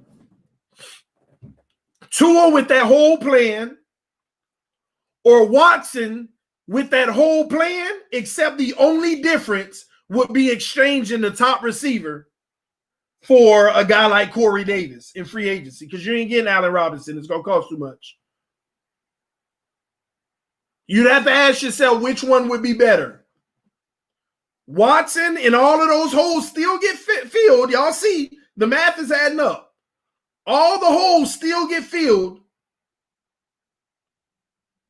And you are bringing a guy like Corey Davis at the receiver position to help out. Or Tua with the same roster, just with one of the top receivers in the draft. That's what you got to ask yourself. I'm not going to answer that. That's what you got to ask yourself. You still getting Collins. You still getting your running back, Najee or Javonte. You still getting Tyler Shelby at the nose tackle. You still can get your guy in free agency at the right tackle position. You just can't get one of those top three receivers. You got to settle for Corey Davis in free agency. So that's it, y'all. Y'all got to decide which situation you would prefer. I got to be honest with y'all. It's a tough one. It's a tough one for me. It's a tough one. Because having an outside linebacker in the nose tackle, this defense will be number one in the league next year,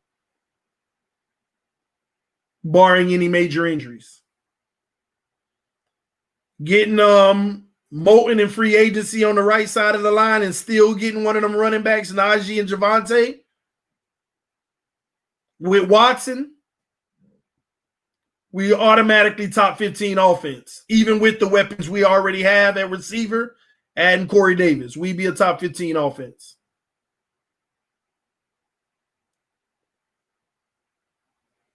So I don't know. Doing all of this with Tua, again, it's just a matter of how far Tua can take us. And the truth is, we just don't know.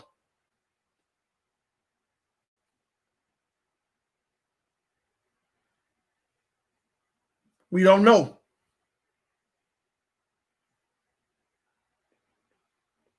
But if Tua does work out, he saves you money right now.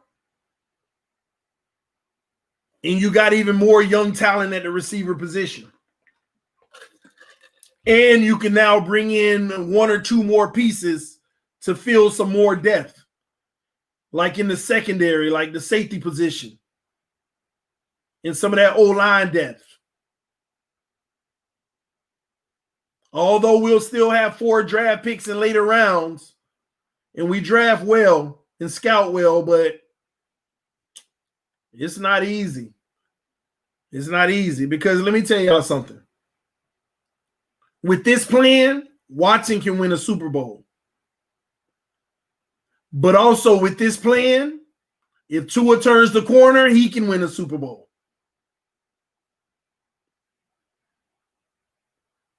If Tua comes back to form and is 75% of what he was in Alabama, he could win a Super Bowl with this plan.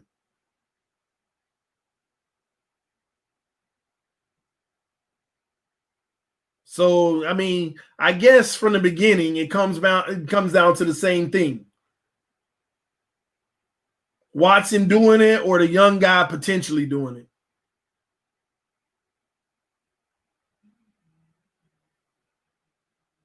Because we got to talk about this. We know what Watson's going to bring. But if Tua doesn't bring it,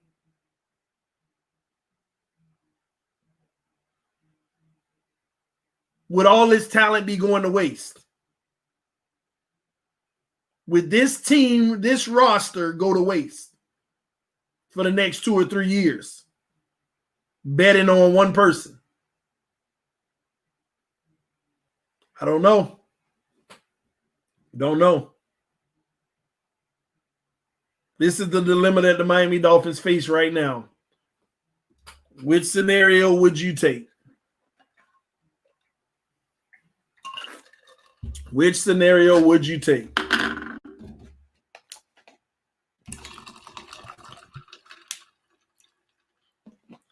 Give up the first round picks for Watson, period. We would eat crow if he ends up being good, though. That's the problem. That's not true, Dylan. Because think about it. If Watson comes in and then we win a Super Bowl with this plan and Tua goes off and be great,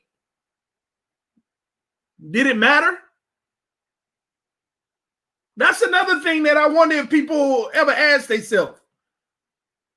Because remember, if Tua goes off and be great, 3 years from now, he's going to make more money than Watson. That's just how the market works. So if Watson comes in and still wins us the Super Bowl and we're contending every year, and Tua goes off and becomes great, did it matter?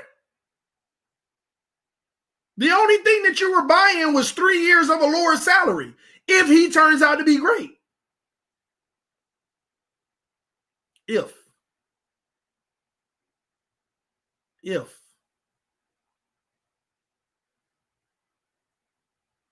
So I don't get that notion of, we let him go.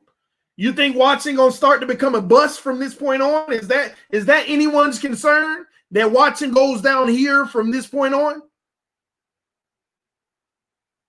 Is that anyone's concern that, what if Watson is trash in Miami? After what he just did with that team around him?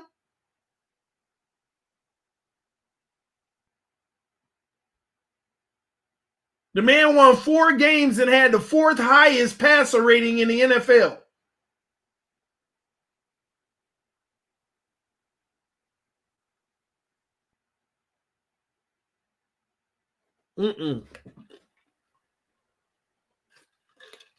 Nobody should be worried about him falling off. So that makes all the sense in the world to me now. It's starting to come to me. It's a no-brainer, in my opinion, that you try to go get Watson if you can execute a plan like this. But if they're asking for any more than what we just talked about, then you don't do it at all.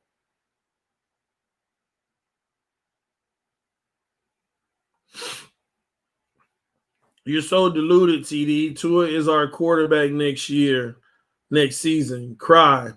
I'm not deluded. If he's our quarterback, he's our quarterback. That doesn't matter to me. Okay, we roll with Tua. But I wonder if we make the trade to Watson, what you going to come back over here and say? What you going to come back over here and say? You're deluded? Once again, people in their feelings because of a possibility. Y'all did me just like this when I said the Miami Dolphins might be trading Laramie Tunsil. Y'all told me I was an idiot. Why would we trade our best left tackle? That ain't happening. Bro, you done lost your mind. It's exactly the same stuff y'all said to me then.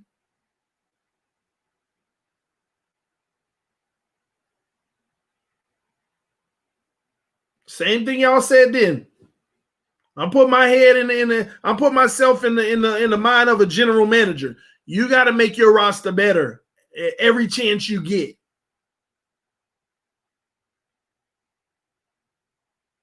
Every chance you get, you got to make your roster better.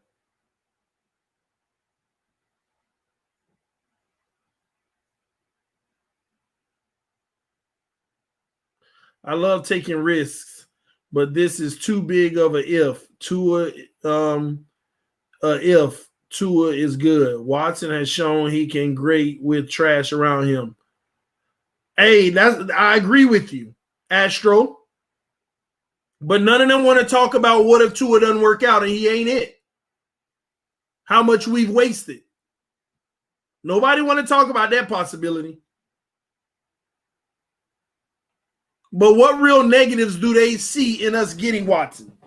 What negatives do they talk about? There ain't no negatives other than follow the process. Well, who said that this ain't part of the process? Anytime you got an opportunity to upgrade your roster, you do it. That's a part of the process.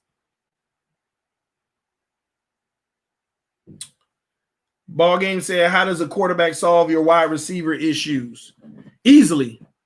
Be more accurate. Throw in the tight windows. Give him an opportunity, at least, instead of holding on to it. That's how your quarterback helps solve a wide receiver issue. And or be a little more mobile. That definitely opens up the defense for your receivers. If your quarterback is a mobile threat, a real mobile threat, might I add.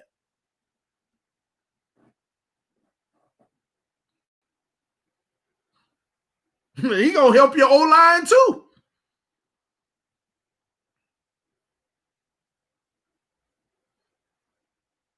So there's a lot of things he can do to help your receivers.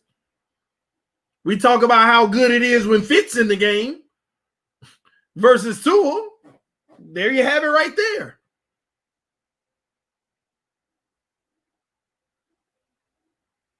We'll see. Tua went 6-3. Why are y'all tripping? Because y'all keep living in this delusion that Tua went 6-3. That's like saying Watson went 4-12. Tua better than Watson. Stop. Like, what does the record have to do? Let me tell you something. Record has nothing to do with the quarterback. Watson threw over 4,800 yards. The man had a phenomenal touchdown to interception ratio. The man literally had shootouts every game. It's just their defense couldn't stop a nosebleed. Tom Brady had the most historic game in NFL history, throwing over 500, 600 yards of offense in a Super Bowl and lost. Stop throwing out a 6-3 record. Is that all y'all holding on to? It don't belong to Tua. 6-3 does not belong to Tua, ladies and gentlemen. It does not. It belongs to this team. And if you want to get into the pick who gave the better value game, you got to point on the defensive side of the ball. Xavier Howard was worth more than Tua this year in games won. Facts. Xavier Howard alone was worth more than Tua was in games won this year. Straight facts. What's wrong with staying the course? Build through the draft. Once again, do some of y'all even understand what the course is? The course for this team is to take advantage of every opportunity you can to make the roster better.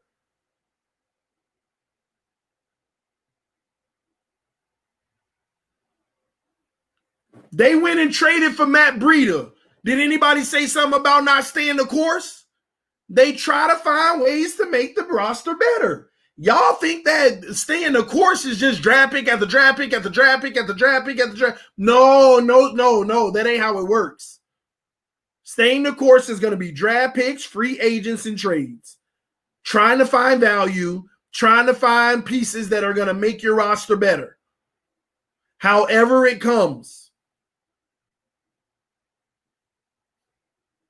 Let's get one thing straight. You can't draft everybody in the first round the next 4 years and say that's how we did it because they're all going to come up to major contracts. You cannot hit on the draft every year. It's impossible. No team has ever done it. So this follow the process. Some of y'all, I feel like y'all don't even know what the process is. The process ain't just going through the draft. It's making the roster better every chance we get. Not overdoing it and not underdoing it, but doing it the right way, however that unfolds.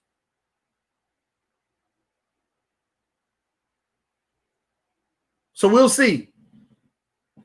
I wish that all this crap happened next year. I'm going to be honest with y'all. I wish that all of this Watson stuff happened next year. I want to see what Tua's going to do next year. It's actually really interesting to me.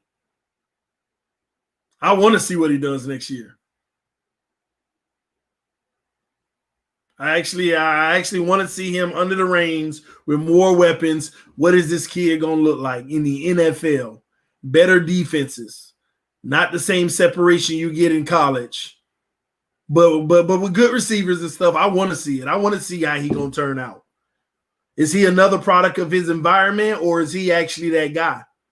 Because we've seen too many guys in NFL history come out with the same hype that he did with weapons eventually and nothing. I want to see what he turns out to be. I hope we finally got it right at the quarterback position. I hope that 4 years from now we're not all like, man, we never gonna get it right at the quarterback position. I don't want 4 years from now all the little social media posts saying get a next 5 first-round picks and trade for one of these quarterbacks in the top of the league because we've tried it every way and this one ain't even work. And another thing, we've already tried it this way at quarterback now. Let's get that straight. We've tried it this way plenty of times. But what I do know is the Miami Dolphins got to win. They got to try to do something this year. What, you going to re-up Emmanuel Ogbah's contract? Cal Van Noy? You know how many of these guys that hold a starting position right now are starters? Mike Gesicki will be coming up for his next deal. Jerome Baker coming up for a deal. There's quite a few guys. You're going to have to probably renegotiate with X.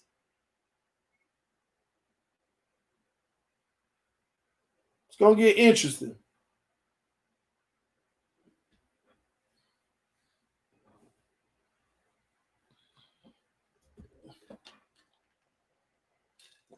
Time will tell, ladies and gentlemen. Donald and Irene said, first TD officially labeled this the Tua plan. Totally upgrades entire team while maintaining the draft capital of 2022 and getting more. Remember that, right? You're right. A win-win.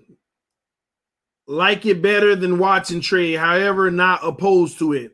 The one thing you didn't mention, Donald, is we upgraded the whole team, but we still don't know what we have in quarterback in that upgrade, which is going to matter. We can upgrade this whole team, but if the quarterback don't elevate his play, we still not winning, Donald. So I love the plan too, but we still have to rely on the quarterback upgrading his play. And that don't mean he won't. But we got to rely on that. That's a must. So I love the plan if he elevates. But in the other plan with Watson, we still upgrade the whole team.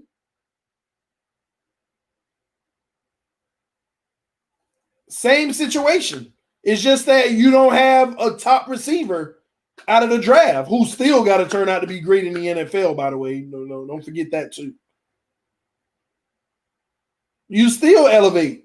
And yeah, you'd have a few more dollars to get a few more pieces, like an extra this or that in free agency, maybe.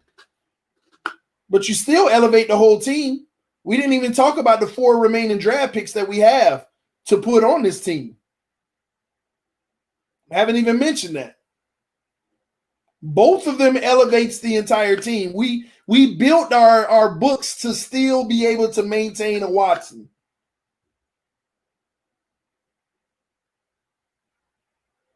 The only difference in the two is that we have Tua for 3 more years at a cheap price. And we hope he turns out to be good. It's kind of the difference.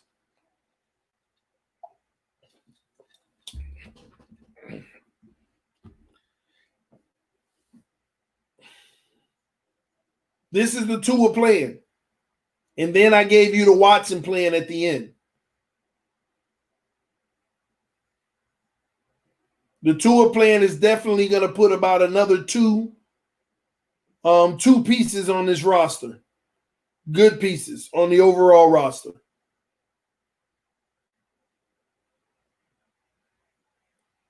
The Watson plan replaces a first-round draft pick with a guy like Corey Davis. One of them receivers with Corey Davis. I don't know, man. It is what it is. I ain't going to badger y'all on it any longer. I just wanted to go through that with you. It was kind of like a mock situation that we're in. That's a mock plan that we could execute and feel really, really good about it. I love the personnel that we be bringing in both scenarios, either Najee Harris or Javonte Williams. Collins, the linebacker. Shelvin, the nose tackle. Moulton out of Carolina at right guard. I like it. I love the plan. Either way, I love it. That's why I started this stream telling y'all the crazy thing is Miami has too many forks. They have too many ways they can go. Too many. It's going to be real interesting what we do in this draft. Very interesting, y'all. But these are exciting times for us. It's no need for people to get mad, have animosity about everybody's opinions of the matter. These are great. Either scenario, we're going to be in a good situation.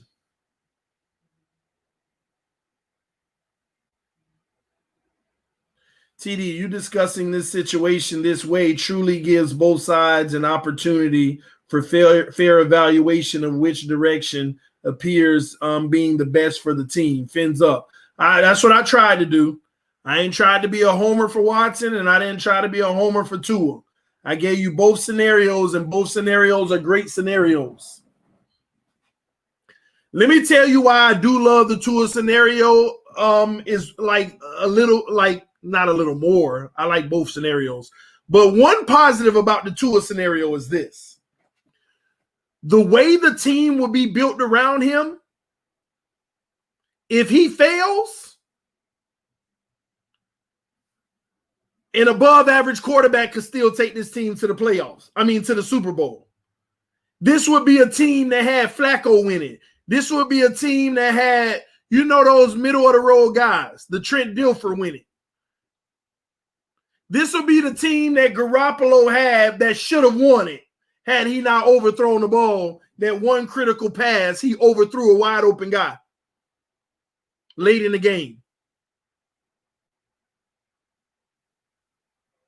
This would be a team that Fitz would go to the Super Bowl with. Shockingly, it would be.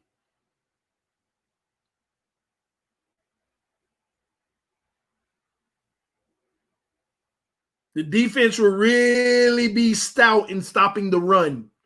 You added the nose tackle you needed and Collins at the linebacker position. Ain't nobody doing nothing on this defense. We starting the year and finishing at number one. Matter of fact, historic defense if everybody stays healthy.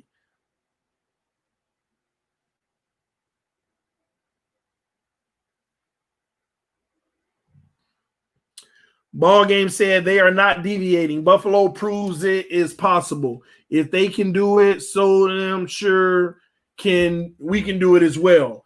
Buffalo ain't proved nothing yet. I don't believe in that. They went and got a receiver and gave Josh Allen weapons, but they ain't proved nothing yet. If they exit in this round right here, what have they proven? To beat a Baltimore who's trash? Who has zero pass game that they loaded the box with 8 on every play against? They ain't proved nothing. Buffalo hasn't proven nothing.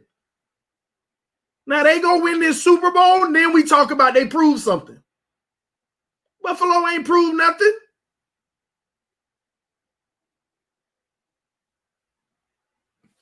Come on, man.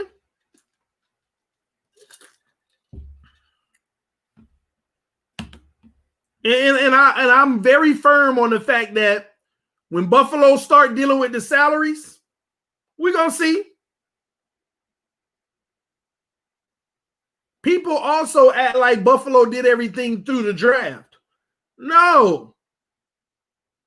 Technically, we're not even doing what Buffalo did. Buffalo didn't do it through the draft like we're doing. No, they didn't.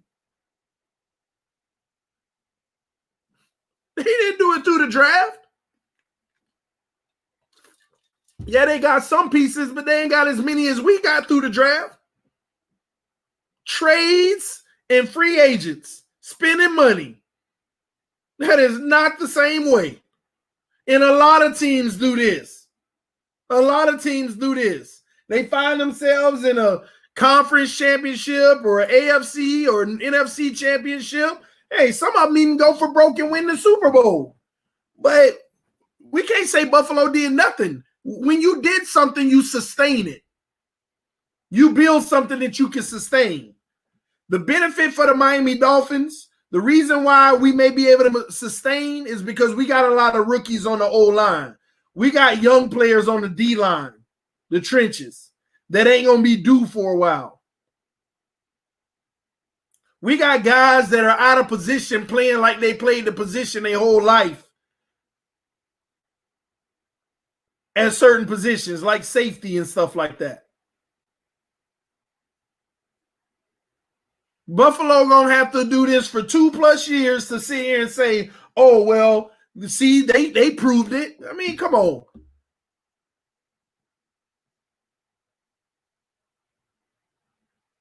We can, matter of fact, how about I do you one better? We can do exactly what Buffalo did then. Let's go get Deshaun Watson in. Let's go ahead and get Allen Robinson and call it a day with the same team. Deshaun Watson and Allen Robinson added to this Miami Dolphins roster right now, same team. We in the playoffs.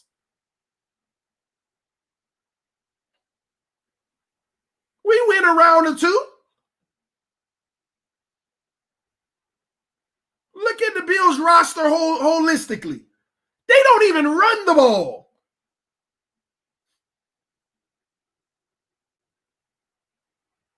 Miles, I know that ain't what I'm saying with how they did it, but that's what they have. That's what they have. They got the quarterback in the number one receiver in a decent defense, a good defense. They don't even run the ball. So if that's the case, let's go ahead and get Allen Robinson and Mahomes, and we could be right in the situation. Not Mahomes, Deshaun Watson and Allen Robinson. We be right here in this situation that Buffalo in. Tell me I'm lying. Maybe even better. Maybe even better, y'all. Maybe even better. We might actually be better than Buffalo. Get Watson and Allen Robinson. Come on, tell me how their holistic roster is better than ours if we got the same roster with Robinson and Watson. Go ahead and walk me through how their roster is really, really, really better. We'd have a better quarterback. And we can argue it ain't even got to be by that much, but we have a better quarterback. We have a number one receiver threat. We have Devontae Parker, Albert Wilson, and a slew of guys that can come in as reserves. They don't run the ball. They defense better than ours? I don't know. Y'all tell me, is Buffalo's defense better than ours when healthy? Let me know in the comment section. Because I may be wrong on this.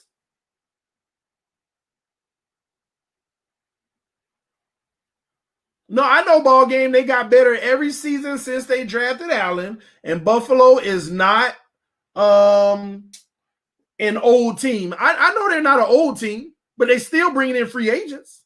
And they've gotten better. But is their defense better than ours?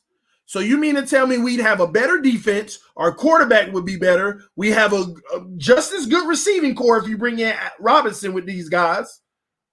They don't run the ball. I don't know. Who would have the better tight end group? Who would have the better tight end group? I'm just curious. Who would have the better tight end group? Buffalo or Miami? Robinson is not Diggs. Knock it off. I'm not saying that he is, but collectively, we'd be just as good. Our wide receiver unit would be just as good.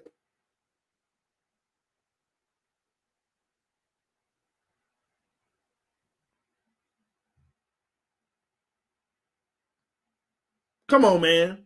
If we called a spade, Watson and Robinson, bam, done. We're a better version than Buffalo. Robinson don't have to be Diggs. Collectively, our wide receivers are just as good as theirs. Collectively.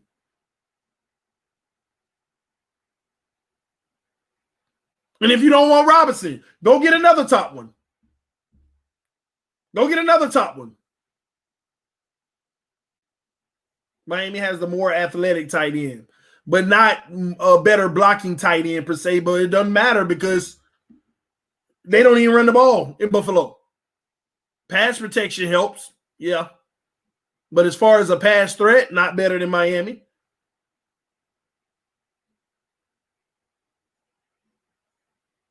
So that's all I'm saying, man.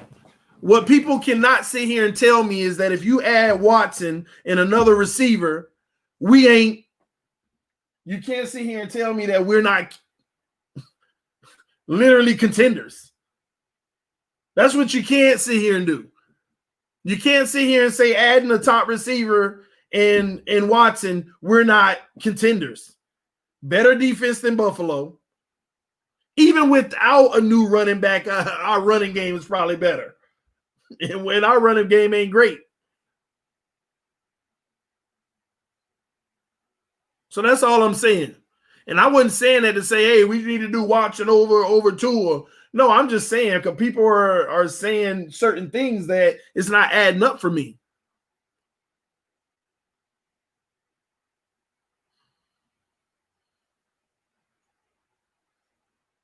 Buffalo and other top teams put up points at ease on our defense. Buffalo has a way more consistent defense. That's just not true, Miles. Our defense has always been riddled with situational football. See, what you don't understand is if Josh Allen was playing like Tua was in that game, we'd probably put up 40 with our stagnant offense. Why? Because we would have had 4 more possessions in the game. Why? Because we would have flipped the field easier in our own territory, in their territory more. Why? Because we would have had a pick 6. Why? Because we would have had turnovers as well. People score on our defense easier. Come on, man. You got to break that Buffalo game down. That ain't a true 56. Come on. Our offense gave up half of them points just from situational football. You turn the ball over in your own territory. Easy points. The defense stays on the field 70% of the game, worn out.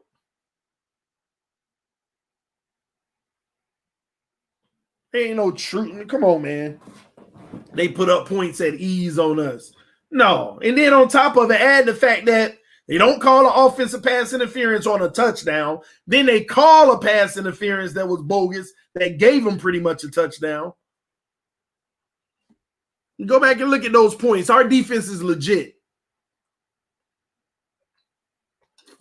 And when we get these few pieces, we're gonna have the number 1 defense in the NFL. Do you know the last 8 weeks of the season, we were the number 1 defense? When you put it all together, we ended the season at number 6. Number 6. That was with them trash first few games and that Buffalo debacle. Number 6. And still had holes. And no depth. All them guys getting hurt in the secondary. Nah, you can't tell me nothing about our defense. It actually gets better, ladies and gentlemen. It gets better from here. It actually gets better. Barring any major injury, it gets better. It definitely gets better.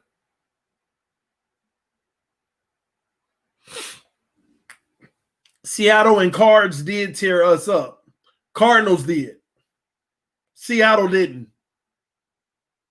Fitz interceptions tore us up in Seattle. We actually did a heck of a good job on Russell Wilson.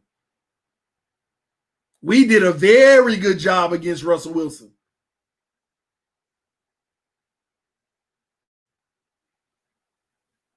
Fitz killed us in that one.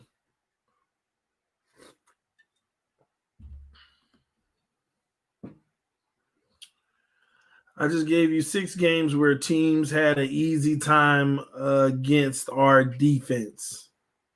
What 6? What are you talking about? Miles, help me out. You know what? Let's go down this road, Miles. Tell me them 6 teams. First of all, make sure win the first 3 games where our defense wasn't healthy. Just let's start there. Give me those 6 you talking about. Scoring at ease on us that beat us. We were the number 1 defense in the NFL. Oh, Seahawks. Now I know you're wrong. Now I know you're tripping. You're on a whole nother level now.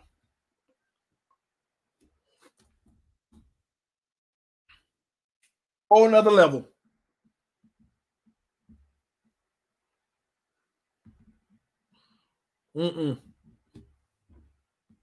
Not gonna give you that one.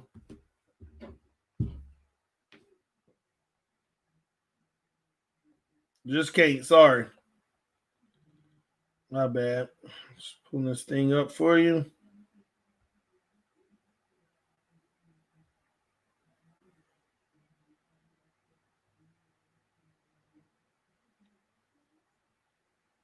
Oh, my bad.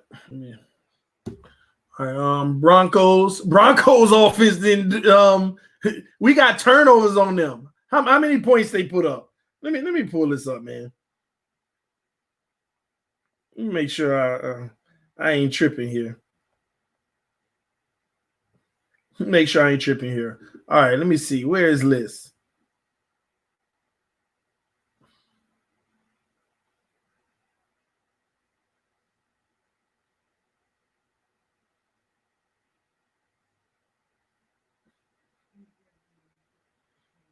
Give me a second. This is this.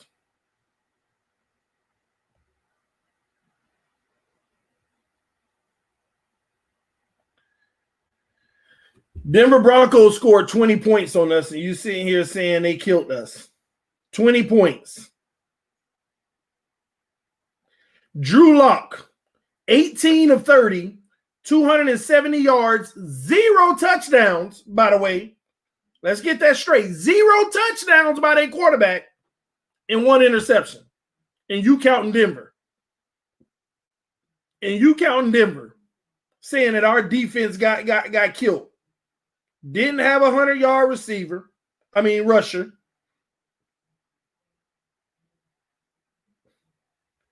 We threw a pick in that game. Fitz threw a pick in that game.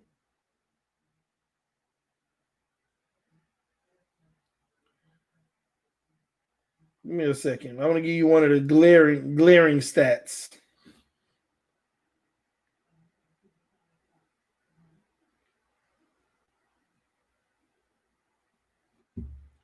Here we go. This is the one I want you to pay attention to versus Denver. We punted the ball 6 times.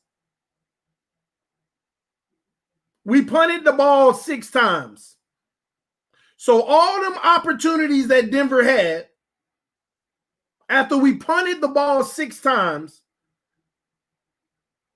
all them opportunities, and we held them to 20 points.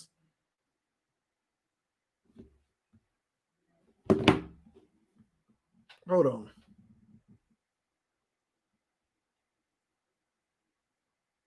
Oh, he said, no, not the Broncos. Oh, okay. Now we're not the Broncos. Okay. Let's see.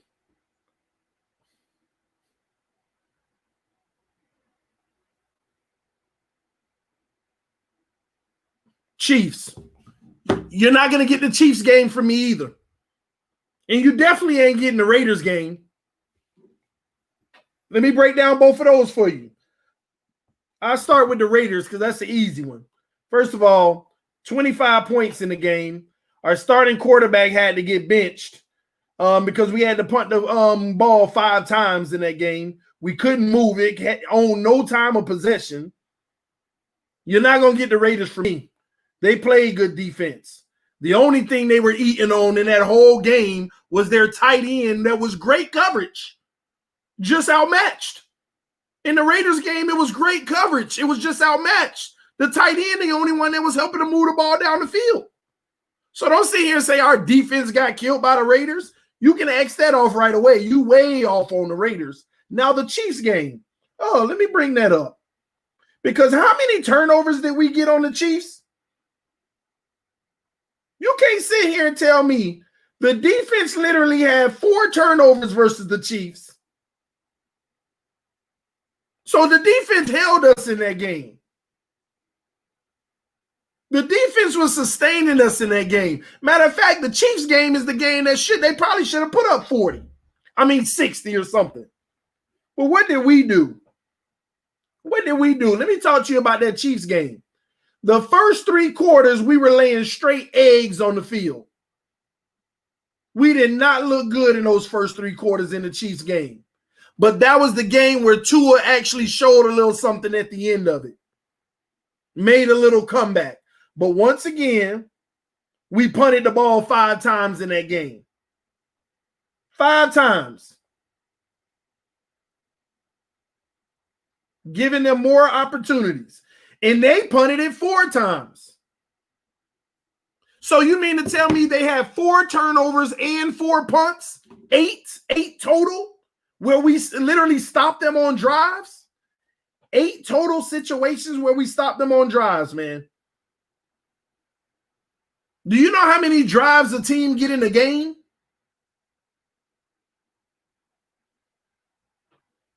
Think about that. How many drives do a team get in a game? And we stopped them on 8 of them. You can't stop someone forever. We were doing a good job versus the Chiefs. In the first quarter, they had 0 points. And you know what our story has been all year? We start out when our defense was healthy, shutting people down. But if our offense can't get nothing moving, our defense starts getting tired. Then other teams start taking advantage of it. Same thing in the Chiefs game. Bobby McCain went down. They attacked it on the first play touchdown.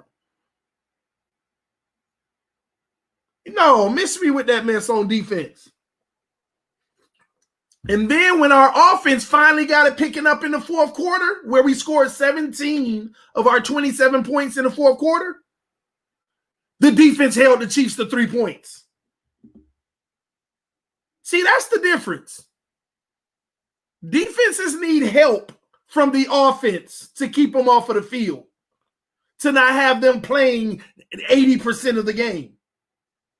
So don't tell me our defense was to blame in that Kansas City game. Our offense was trash the first 3 quarters. Straight trash in the first 3 quarters.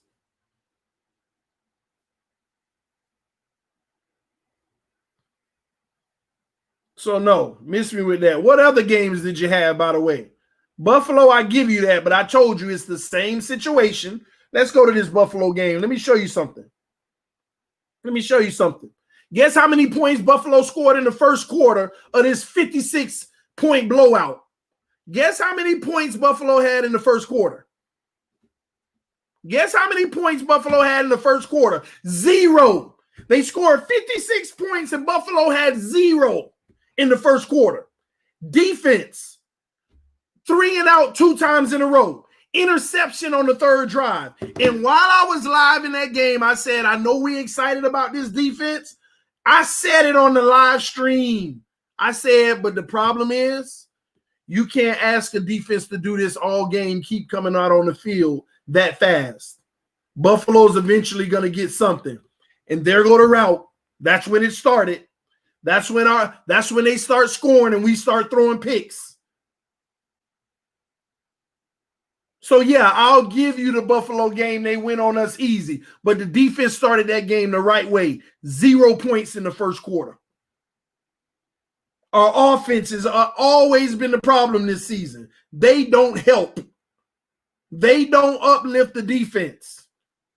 You know how demoralizing it is to keep getting interceptions and 3 and outs and your offense can't capitalize off of it? Your defense trying to carry a full game? So do you want to revise your list and come with a new one? Because I just wiped out 4 games like that.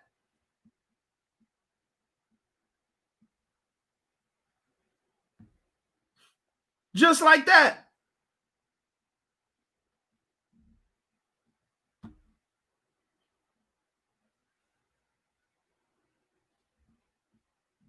So no, it don't work that way. And then you said, I didn't say our defense was trash, but Buffalo was more consistent. You know why? Because they had a consistent offense that kept them off of the field. Buffalo had a consistent offense that kept the defense off the field.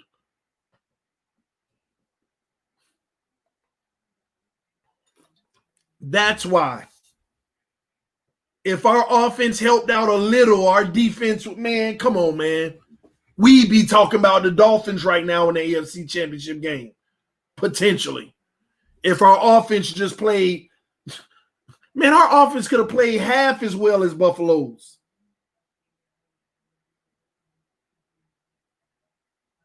Our offense could have played half as well as Buffalo's, and we might be having a different conversation right now.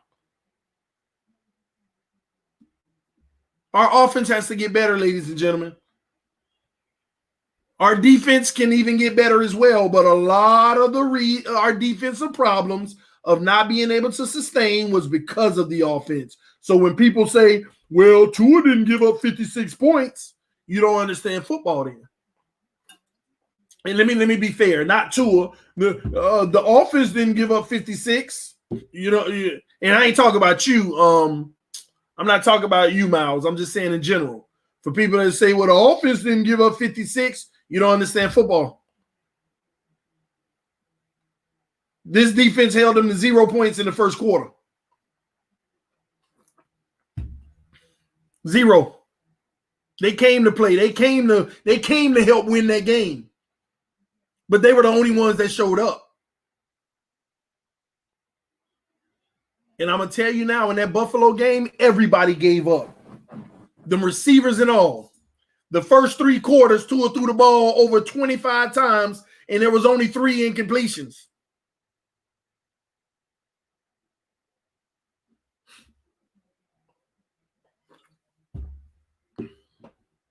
And everybody gave up. You saw some Parker was about to catch. He like, I ain't catching that.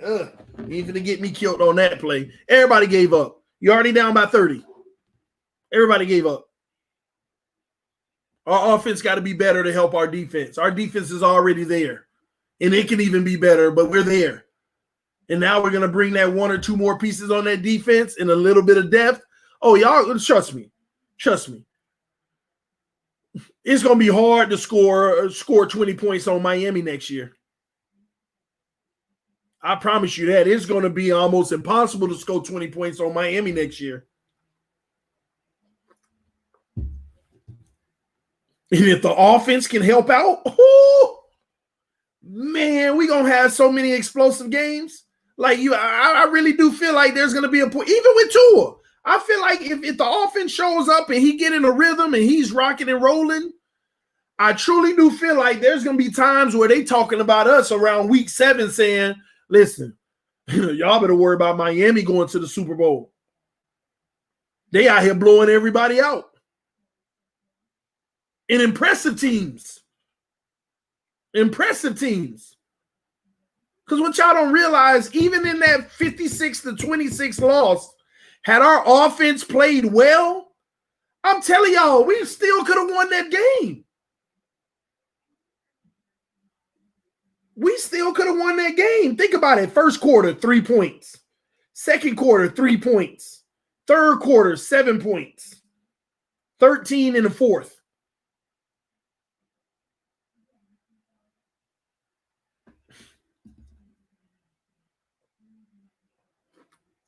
Because what happens is, if you're taking the ball down the field and scoring, do y'all know that at one point Buffalo scored 21 points in 2 minutes? But if you got the ball and you run through that 2 minutes, that don't happen. You got teams out here got 9-minute drives. If you put together a 5-6 minute drive, 7-minute drive, it ain't even possible for them to get out like that. That's why you gotta have some accountability on the offense, man. Time of possession is important, man. Anytime you see a blowout like that, go look at the time of possession. Go look at the time of possession. You got to help your defense.